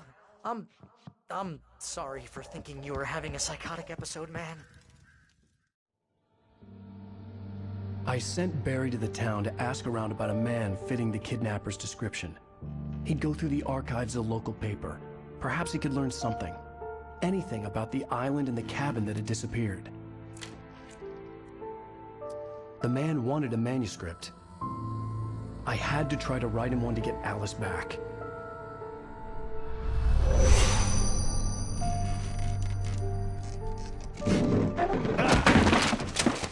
For me, the supernatural had always been nothing but a metaphor for the human psyche, a tool to use in writing fiction. Now, it was happening for real, and I couldn't put a single word on paper.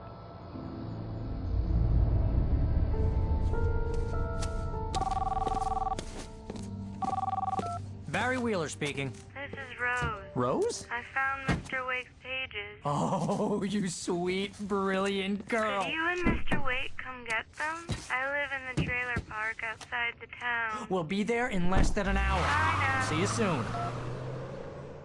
Have a great day. Hope you come back soon. Welcome to the Oh Dear Diner. Good girl.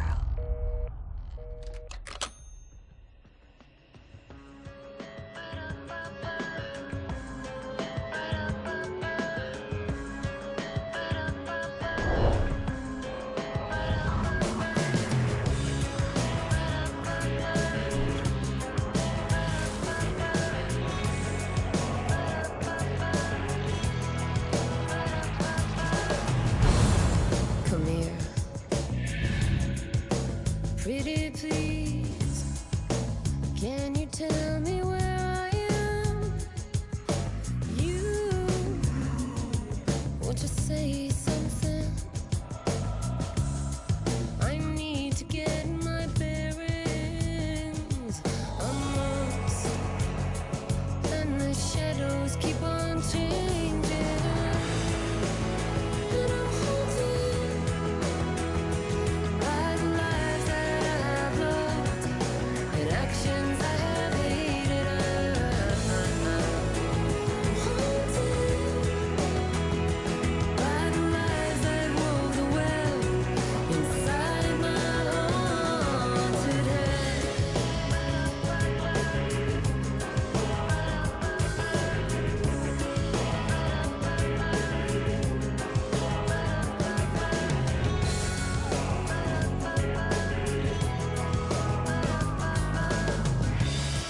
Don't cry. There's always a way. Here in November, in this house of leaves, we'll pray. Please. I know it's hard to believe. See you perfect for. Previously on Alan Wake, Alice has been kidnapped. Alan, please help me. Alice? You'll do exactly what I say if you ever want to see your wife again. I can't tell anyone except my agent Barry. Damn it, Barry, they'll kill her. You're my best friend, and I'm worried that you're not right in the head. The ransom is a manuscript I supposedly wrote that's coming true before my eyes. It happened just the way it was on that page. So dark. I have found only a few scattered pages. I want the entire manuscript. The deadline is in 2 days. I found Mr. Wake's pages. Good girl. How the hell did she get her hands on the manuscript anyway? I don't know. She's resourceful. I told you you were too hard on her. Listen, I found out all sorts of interesting stuff while I was digging around. Yeah. Mr. Wake, it's Sheriff Breaker. We have an FBI agent here, Agent Nightingale. FBI? He's anxious to see you. You'd better come to the station. Okay, I'll be right over, Sheriff. Let's make this quick, huh? Help you folks? Name's Randolph. I'm the manager. We're looking for Rose. Works as a waitress down at the diner. Rose, sure. Nice girl. Who wants to know? I'm Alan Wake. The writer, huh? I heard on the radio you were visiting. Well, I'll show you her trailer. That Rose, she's a nice girl. Always pays her rent on time. As I was saying, Al, I found all sorts of weird stuff from the local newspaper's archives. This place is crazy. Disappearances, mysterious As a writer, deaths, when I'm urban working on a legends story, come true, I and do get this, like most a bit the of stuff a takes place around guiding Cauldron Lake. structure Well, you ain't wrong, for it. mister. I mean, The Indians there are thought the place was obviously a doorway to the very underworld. different story I'm a God-fearing type structures myself. out I don't there. hold with that You sort know, of thing. your basic three-act Yeah, structure, okay. Anyway, hero's journey, there was an and island there and owned by a all, guy and called I Thomas kind of Zane. Now, some of the articles use I found some about of him make him out these to as be a famous reminder writer, to but I myself ran a that, bunch that of searches, whenever I couldn't kind of find a run single into a thing he wrote. problem Zane in the was story, heavily then into I diving, glance back so at much these so that the place came structures to be if there called is any help Diver's Isle. to be offered. But the volcano under the lake erupted in 1970, and Zane went down with the island.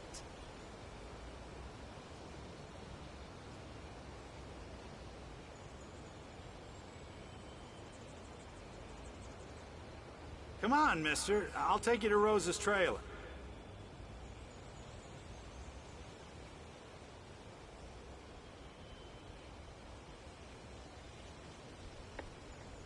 Just follow me.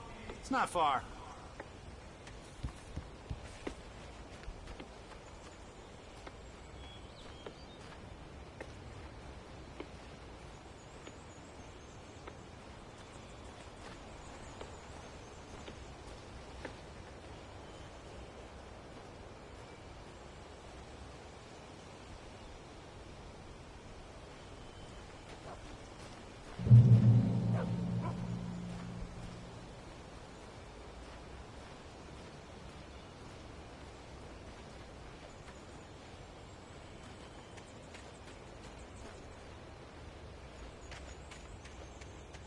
Yeah, how about that?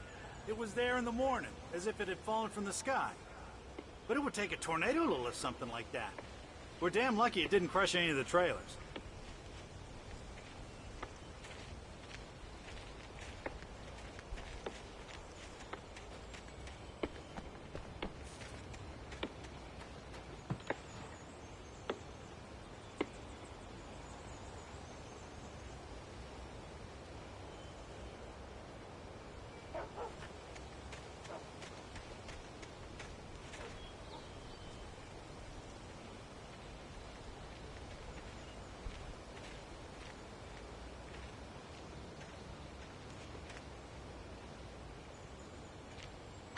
It gets better. A local girl, Barbara Jagger, drowned in Cauldron Lake just a week earlier. They were lovers. Sure, Jagger's a local spook story. The Scratching Hag. Comes for you in the dark. Childish stuff like that. Anyway, Al, I'm just getting to the best part. All of the articles about this stuff were written by Cynthia Weaver. I asked around, and she's that crazy bag lady you met. What, the lamp lady? She can be a little loopy, but she's not homeless or anything. Yeah, anyway, she knew both Jagger and Zane before they both died, and she had some kind of a breakdown.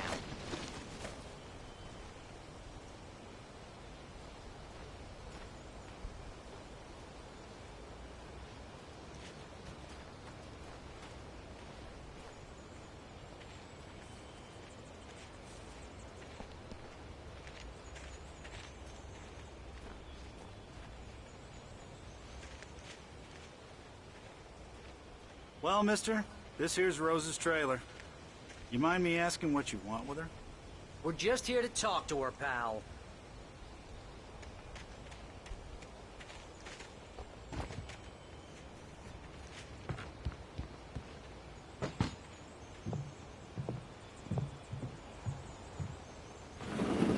Welcome to... Oh dear, Mr. Wake. I'm so glad you're here. Rose, you have my manuscript? Oh. Oh, yes. Yes. Please, come in. Hey, this is really good. Rose. Yes. My manuscript. I really need it. I understand. I know what you need. A muse to inspire you. Oh, for Barry. She doesn't have anything. Yeah, hey, Al? Al, what's... Oh... Barry! What? What?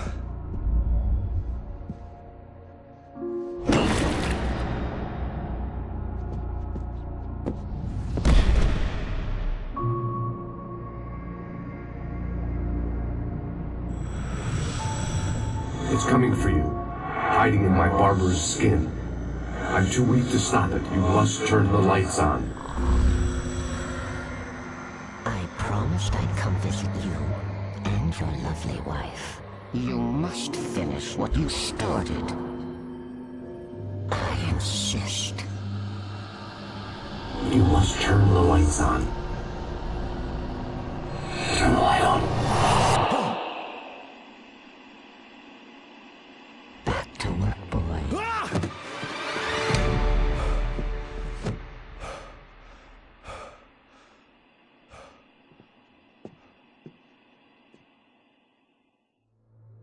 I felt nauseous, hungover. Only anger kept me going.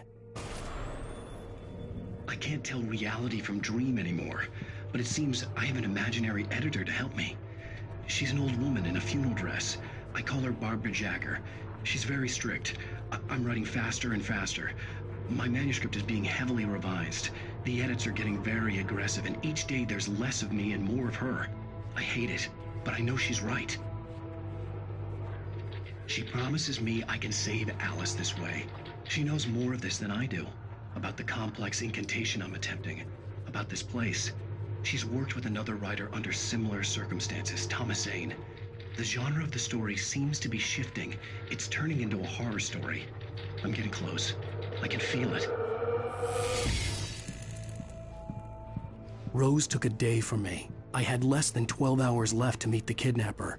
All I could do was get Barry into the car, work something out once I got on the road. Welcome to the Oh Dear Diner. What can I get you today? Coffee? I couldn't work up much hate for Rose. Something had used her to get to me and left its mark. First refill is free. Milk and sugar on the counter there. Would you like to hear today's specials? Thank you. A nice day. Come back soon. Barry was out of it. He was way too heavy to carry. You're right.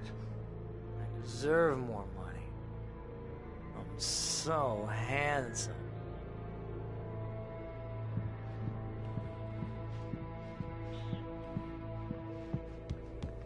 My gun and flashlight Still talking about the structure for the story.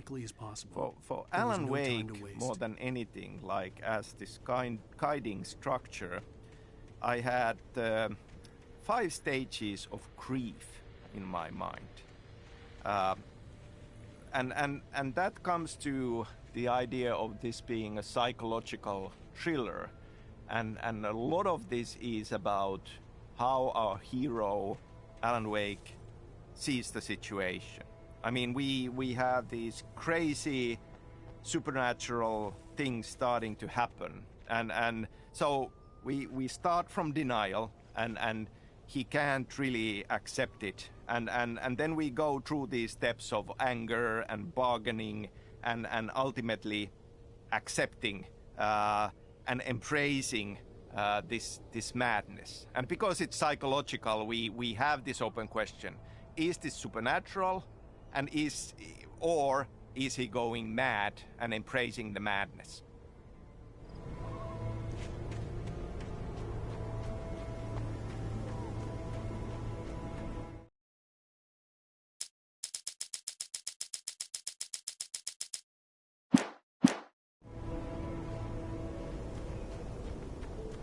Oh, you're gonna get it now. God knows what you've done to that poor girl. This is Agent Nightingale, FBI! Get him up, Hemingway! You're under arrest! You move a muscle, I'll unload right in your goddamn face! Stay right where you are, Slane!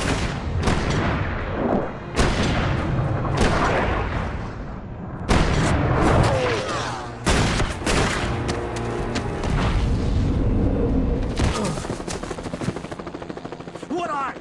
I'm standing right here, you goddamn maniac!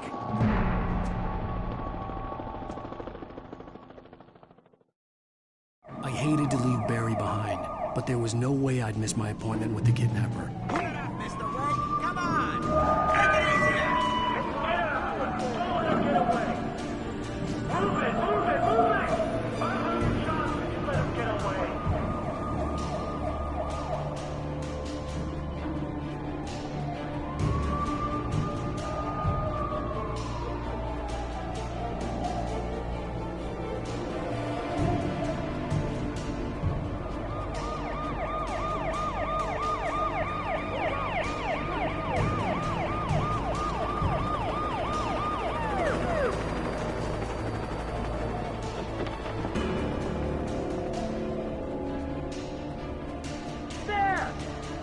We have the suspect in sight!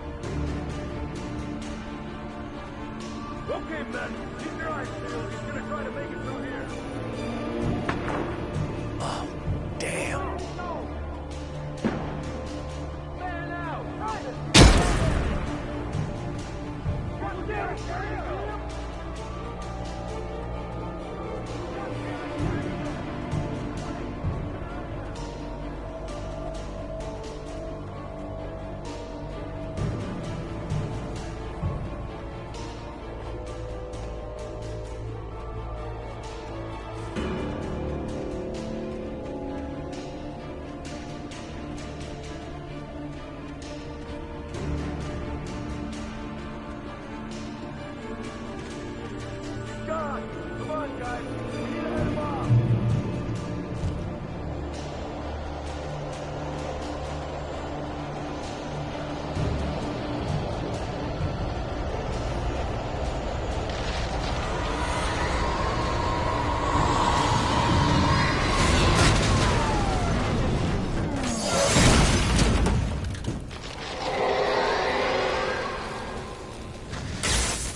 This horror was everywhere I went, circling me. The cops didn't stand a chance. They were after a writer, not a monster.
This is James. Mulligan, Thornton, come in. Over.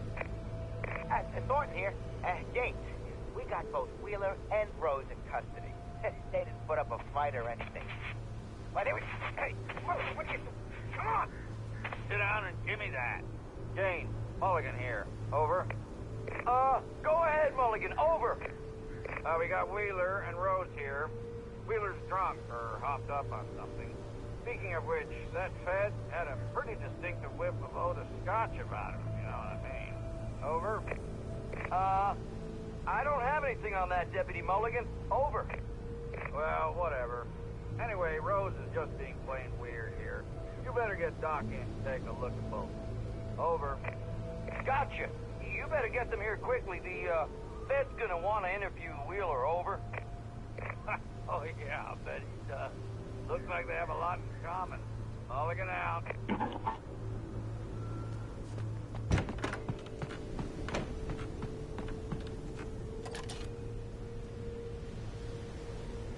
I could see the lights of the radio station in the distance.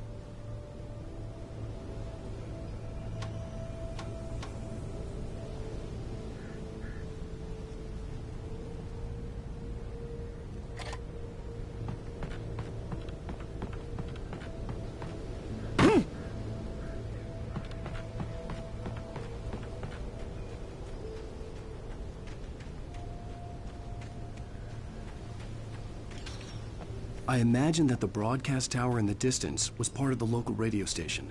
Maine seemed like a decent guy. Perhaps he could give me directions to the coal mine.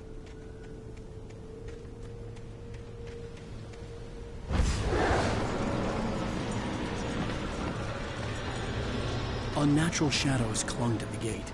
The darkness that was after me was trying to stop me. I wouldn't get through without a light.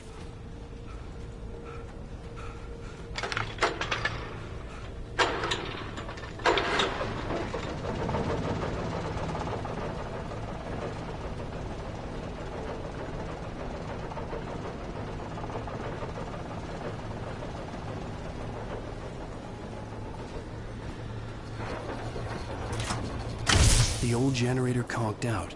I'd have to see if I could fix it and try again.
It took me a moment to So recognize Alan Wake the is a flashbang. psychological They were an thriller, ideal and weapon for my situation. we are on this journey into Alan Wake's mind. And if we think about psycho thrillers, you know, there is always that question on, is this true? Is this really happening? Or is this part of the madness? And if it's madness, is nothing true. But obviously we are on this journey together with Wake, and he becomes to believe it. And so must we, because otherwise the things that we are fighting for are not really there.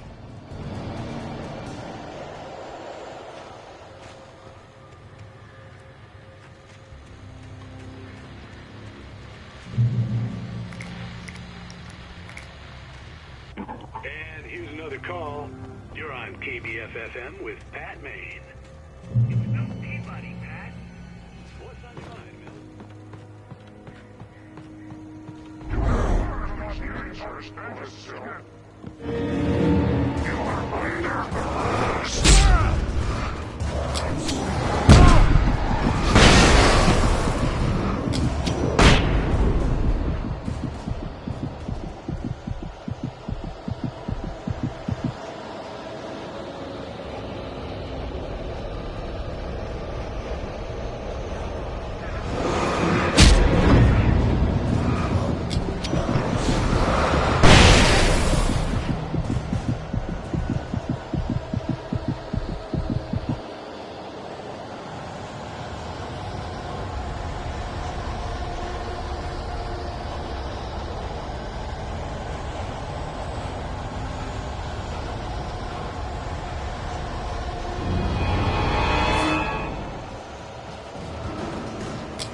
obviously in this thriller is fiction coming true, and a lot of effort from our part writing this was to think about what does that mean and what are the limits. Obviously, if we would have given Alan Wake godlike powers to just change reality on a whim, there would not have been much stakes in this.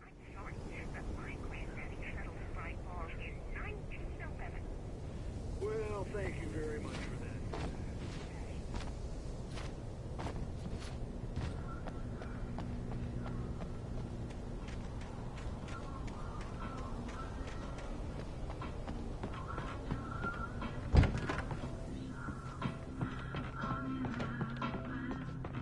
Oh, here's a little surprise. The famous writer Alan Wake just walked in. Folks, I'm going to see if I can talk him into an interview. Come on in, Mr. Wake. Oh, I'm so glad you could find the time to do this, Mr. Wake. Nowhere to run now, Dan Brown. You back away from me. Don't hurt. Whoa. Everyone calm down. Put the gun down. We're all friends here, right? Cool your jets, Nightingale. We got him. What the hell's the matter with you? There's a civilian in there.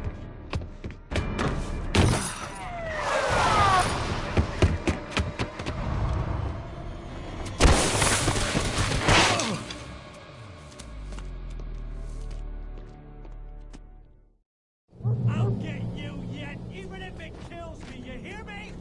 You hear me? So, changing reality with his writing so many cliffs, it was ridiculous. Has to be That's a what you struggle. get for naming a book The Sudden Stop. It's hard It was probably good for I hadn't him. had the chance to tell As Maine where I was writing going. a good I'd have to story lose the cops and is find my hard own way to the for mine. us. So there is this metaphor going on in this. And essentially what he can do is he can take existing elements and nudge them and tweak them.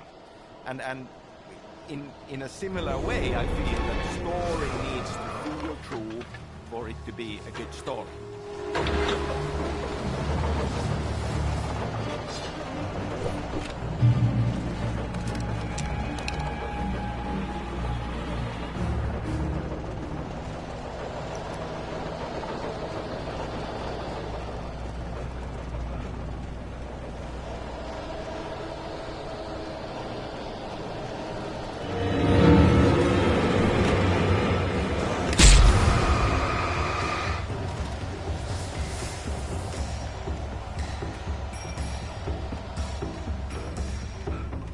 There was no sensible reason for the power company work lights to be here. It was almost as if they'd been left for someone like me to use.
Hello?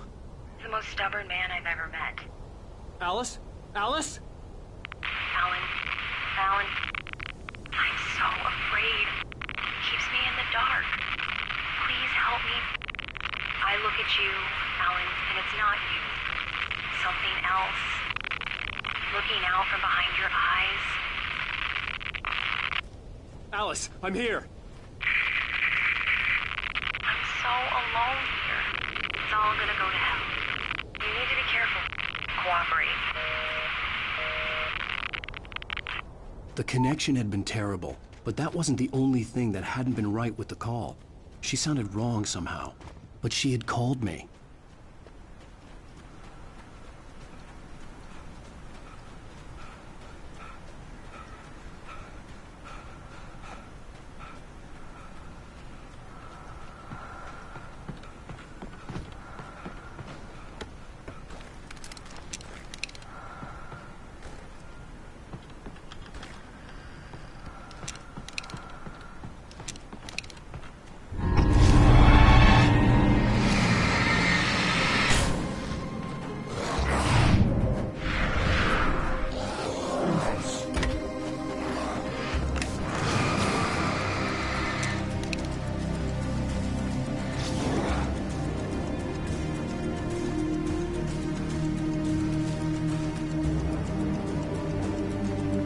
See a railway bridge up ahead, and a warehouse of some sort on the So in the game, through these in-game television inserts, we learn about Alan Wake's writing process, how he was trapped in the study of Bertlet Capin and how he wrote the manuscript.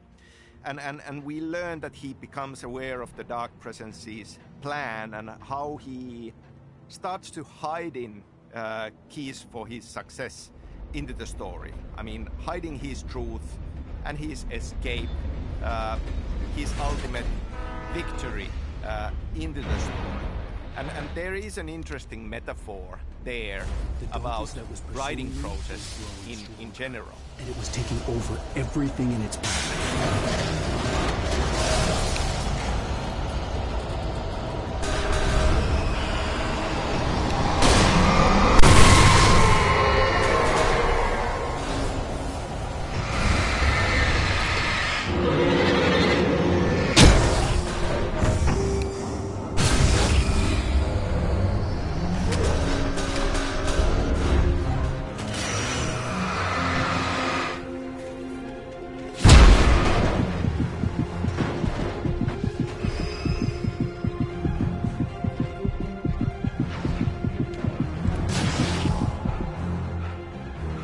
As a teenager, just starting to get interested in writing, Stephen King had been a source of inspiration to me. I thought about all the inanimate objects that had come to life in his books.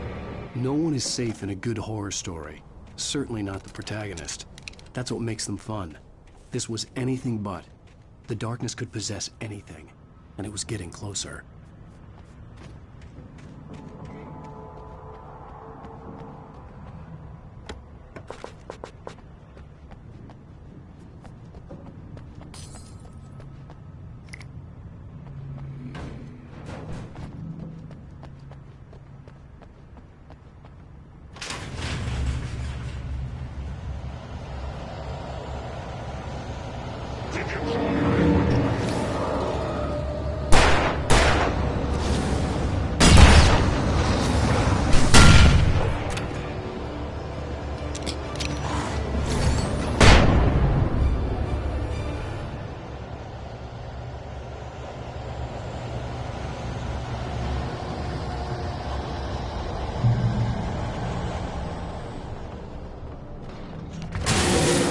Hiding keys for his escape and his success into the manuscript story is a metaphor.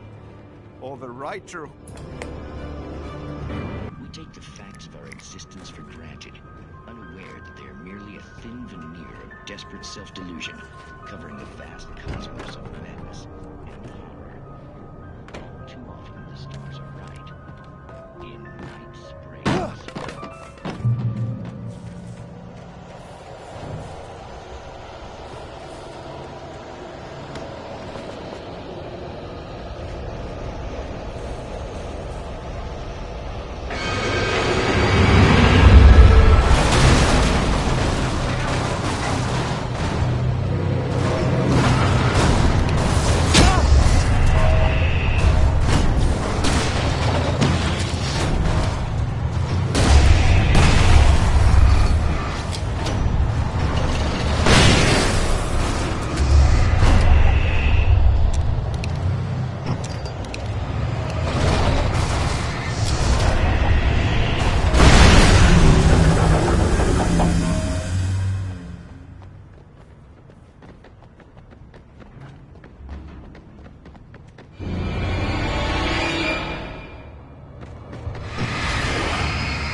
I had never been this glad to see the sunrise.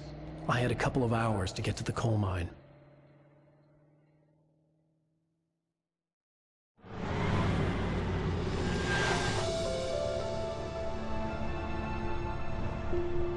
The coal mine wasn't far now.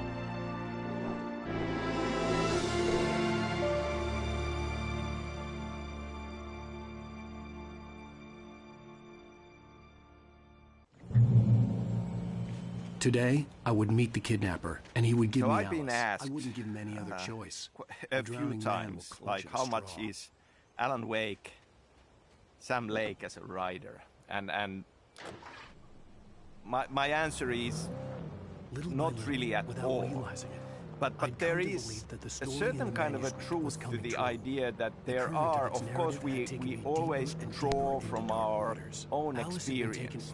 And I think that, surprisingly, a few of the Remedy games in some way are metaphors and commentaries on video game development.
This is Pat Main, and you're listening to KBF-FM. Folks, I want to apologize for kind of abandoning you to that looping music track last night, but I was detained. You see,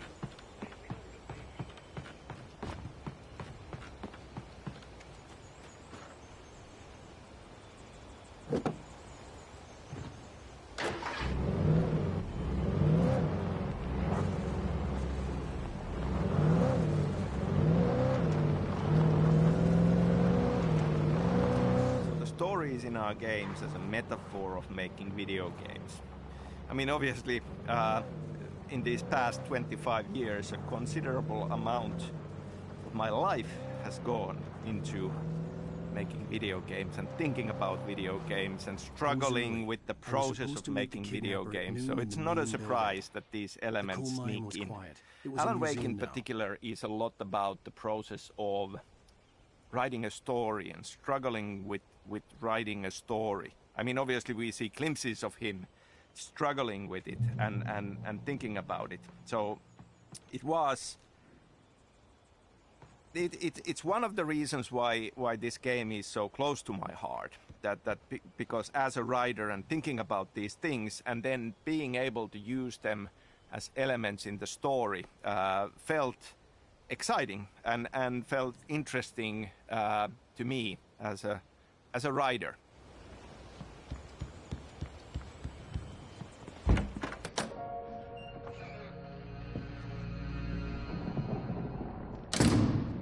I didn't want to go outside. Cops had to be looking for me. The noon sun turned the place into a sauna. The day dragged on. Different scenarios ran through my mind. Ways of how I'd torture the kidnapper to get Alice back. Or the different horrible things he could have done to her. I imagined her dead. I had no way of knowing she was still alive. It was killing me. I was running on blind hope. It was all a waste of time. The bastard never showed up.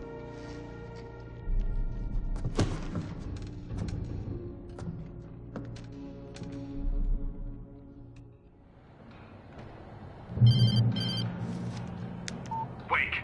Where the hell are you? Change of plans. You know where Mirror Peak is? It's a big mountain north of where you are. You follow the path from the mine, you can't miss it. There's a lookout point there. I'll be waiting. I'm through being jerked around by You you. want to see your wife alive? Because if you do, you better watch what you say to me. Do we understand each other? I want to talk to Alice.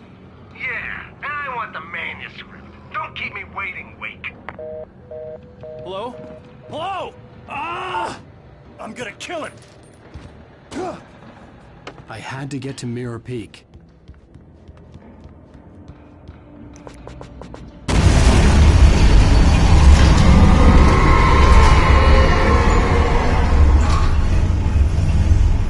It was close. Maybe closer than ever before.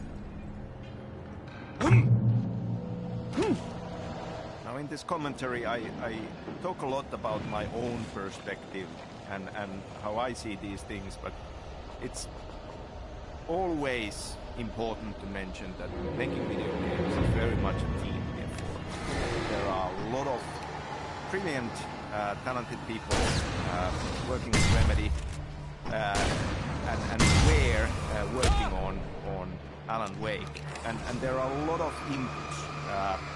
You know, as a writer, you have a story in mind and you find it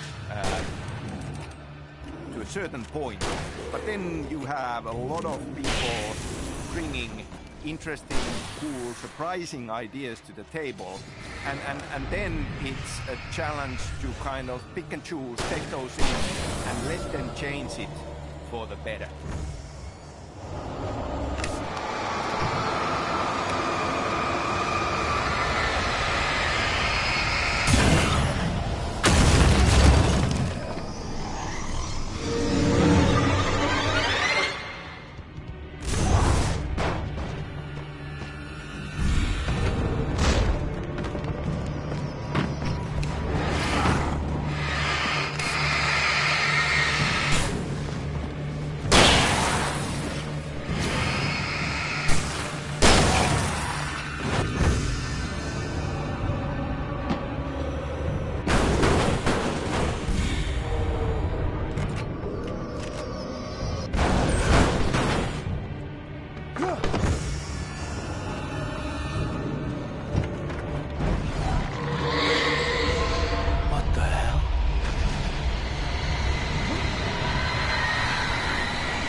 The hillside ahead was to go through the building. I had to find a way to avoid electrocution.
There was no way the flashbang grenades were Standard Power Company equipment.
For Alan Wake's story, a lot of the backstory we discover along the way comes from 60s, 70s, and even 80s.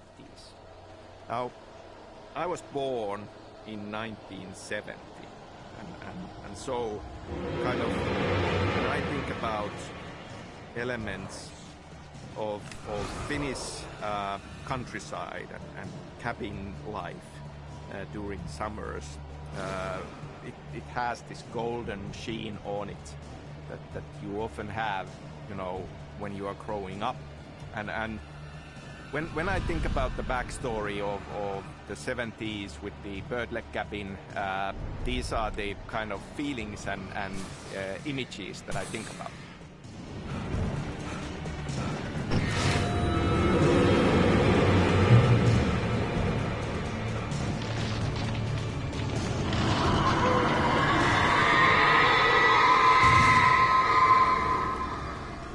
The dark presence was moving ahead of me in the same direction I was going. A cold feeling settled itself in the pit of my stomach. Was it going for Alice? The graveyard shift may cause cancer.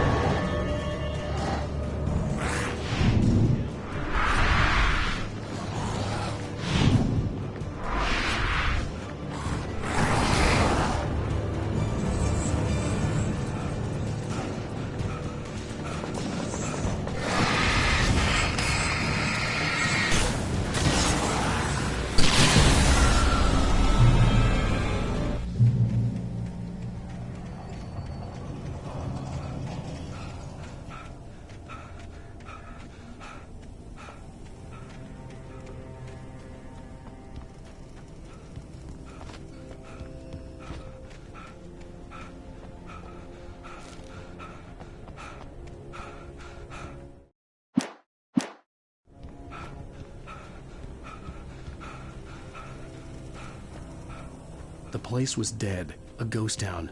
Had been for decades, maybe a century.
outside of writing is a struggle.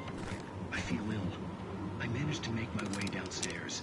There's a shoebox filled with books and papers by Thomas Zane. It's very hard to focus, but I managed to read some of it. He's a poet, and a good one. He writes...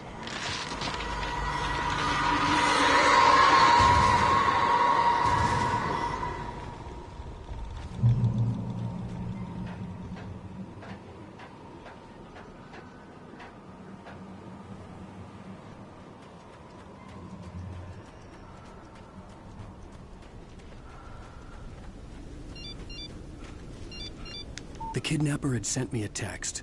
The message was full of spelling errors and insults. It was telling me to hurry up.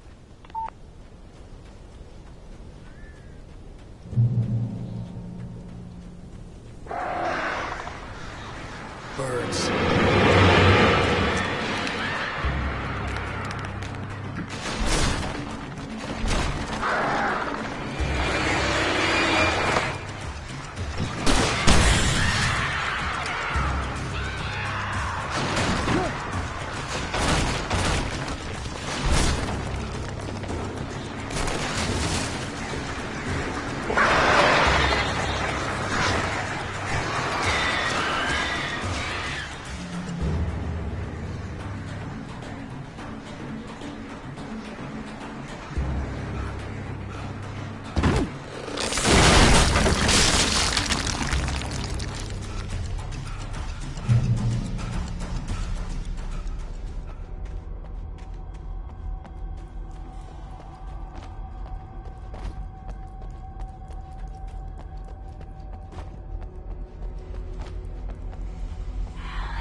I'd have to make my way up this mine shaft in order to go on.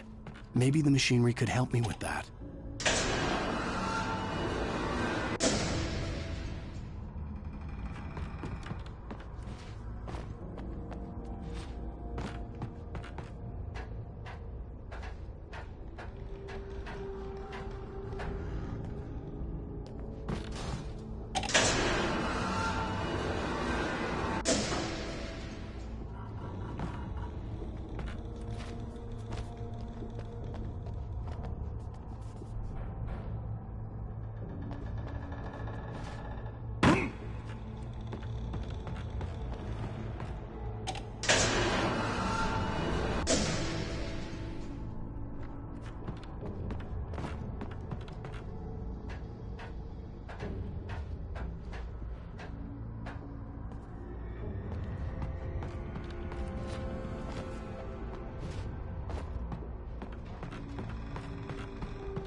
cable car.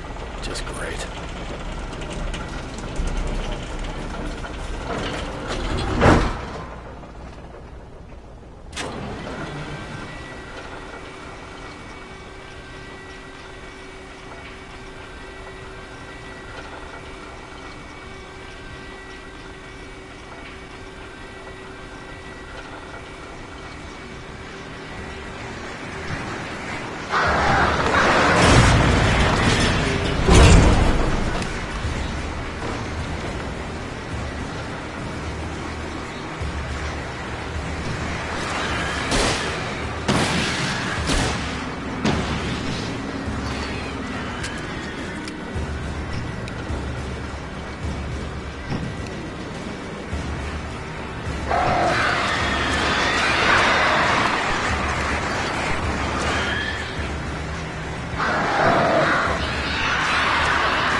see Cauldron Lake. I thought I could make out the spot where the island and the cabin had been.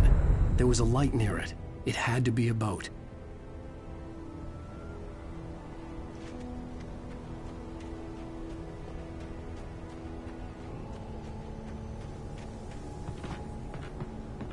I was close now. I had to get there fast. I dreaded what I would find.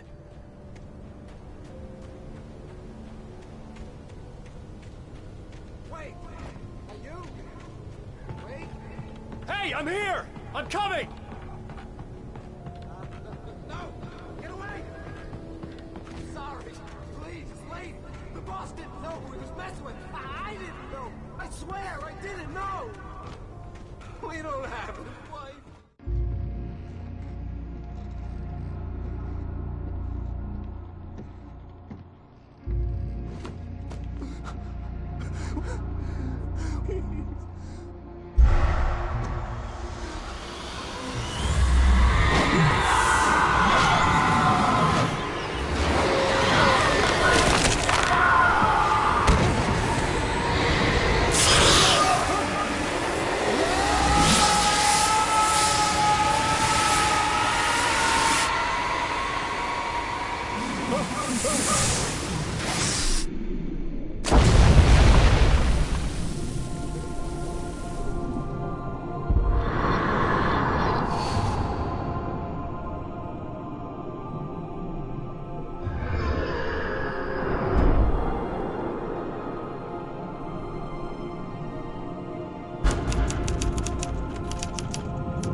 I was cut from her belly with a Stanley knife. My daddy did a jig with a drunk midwife.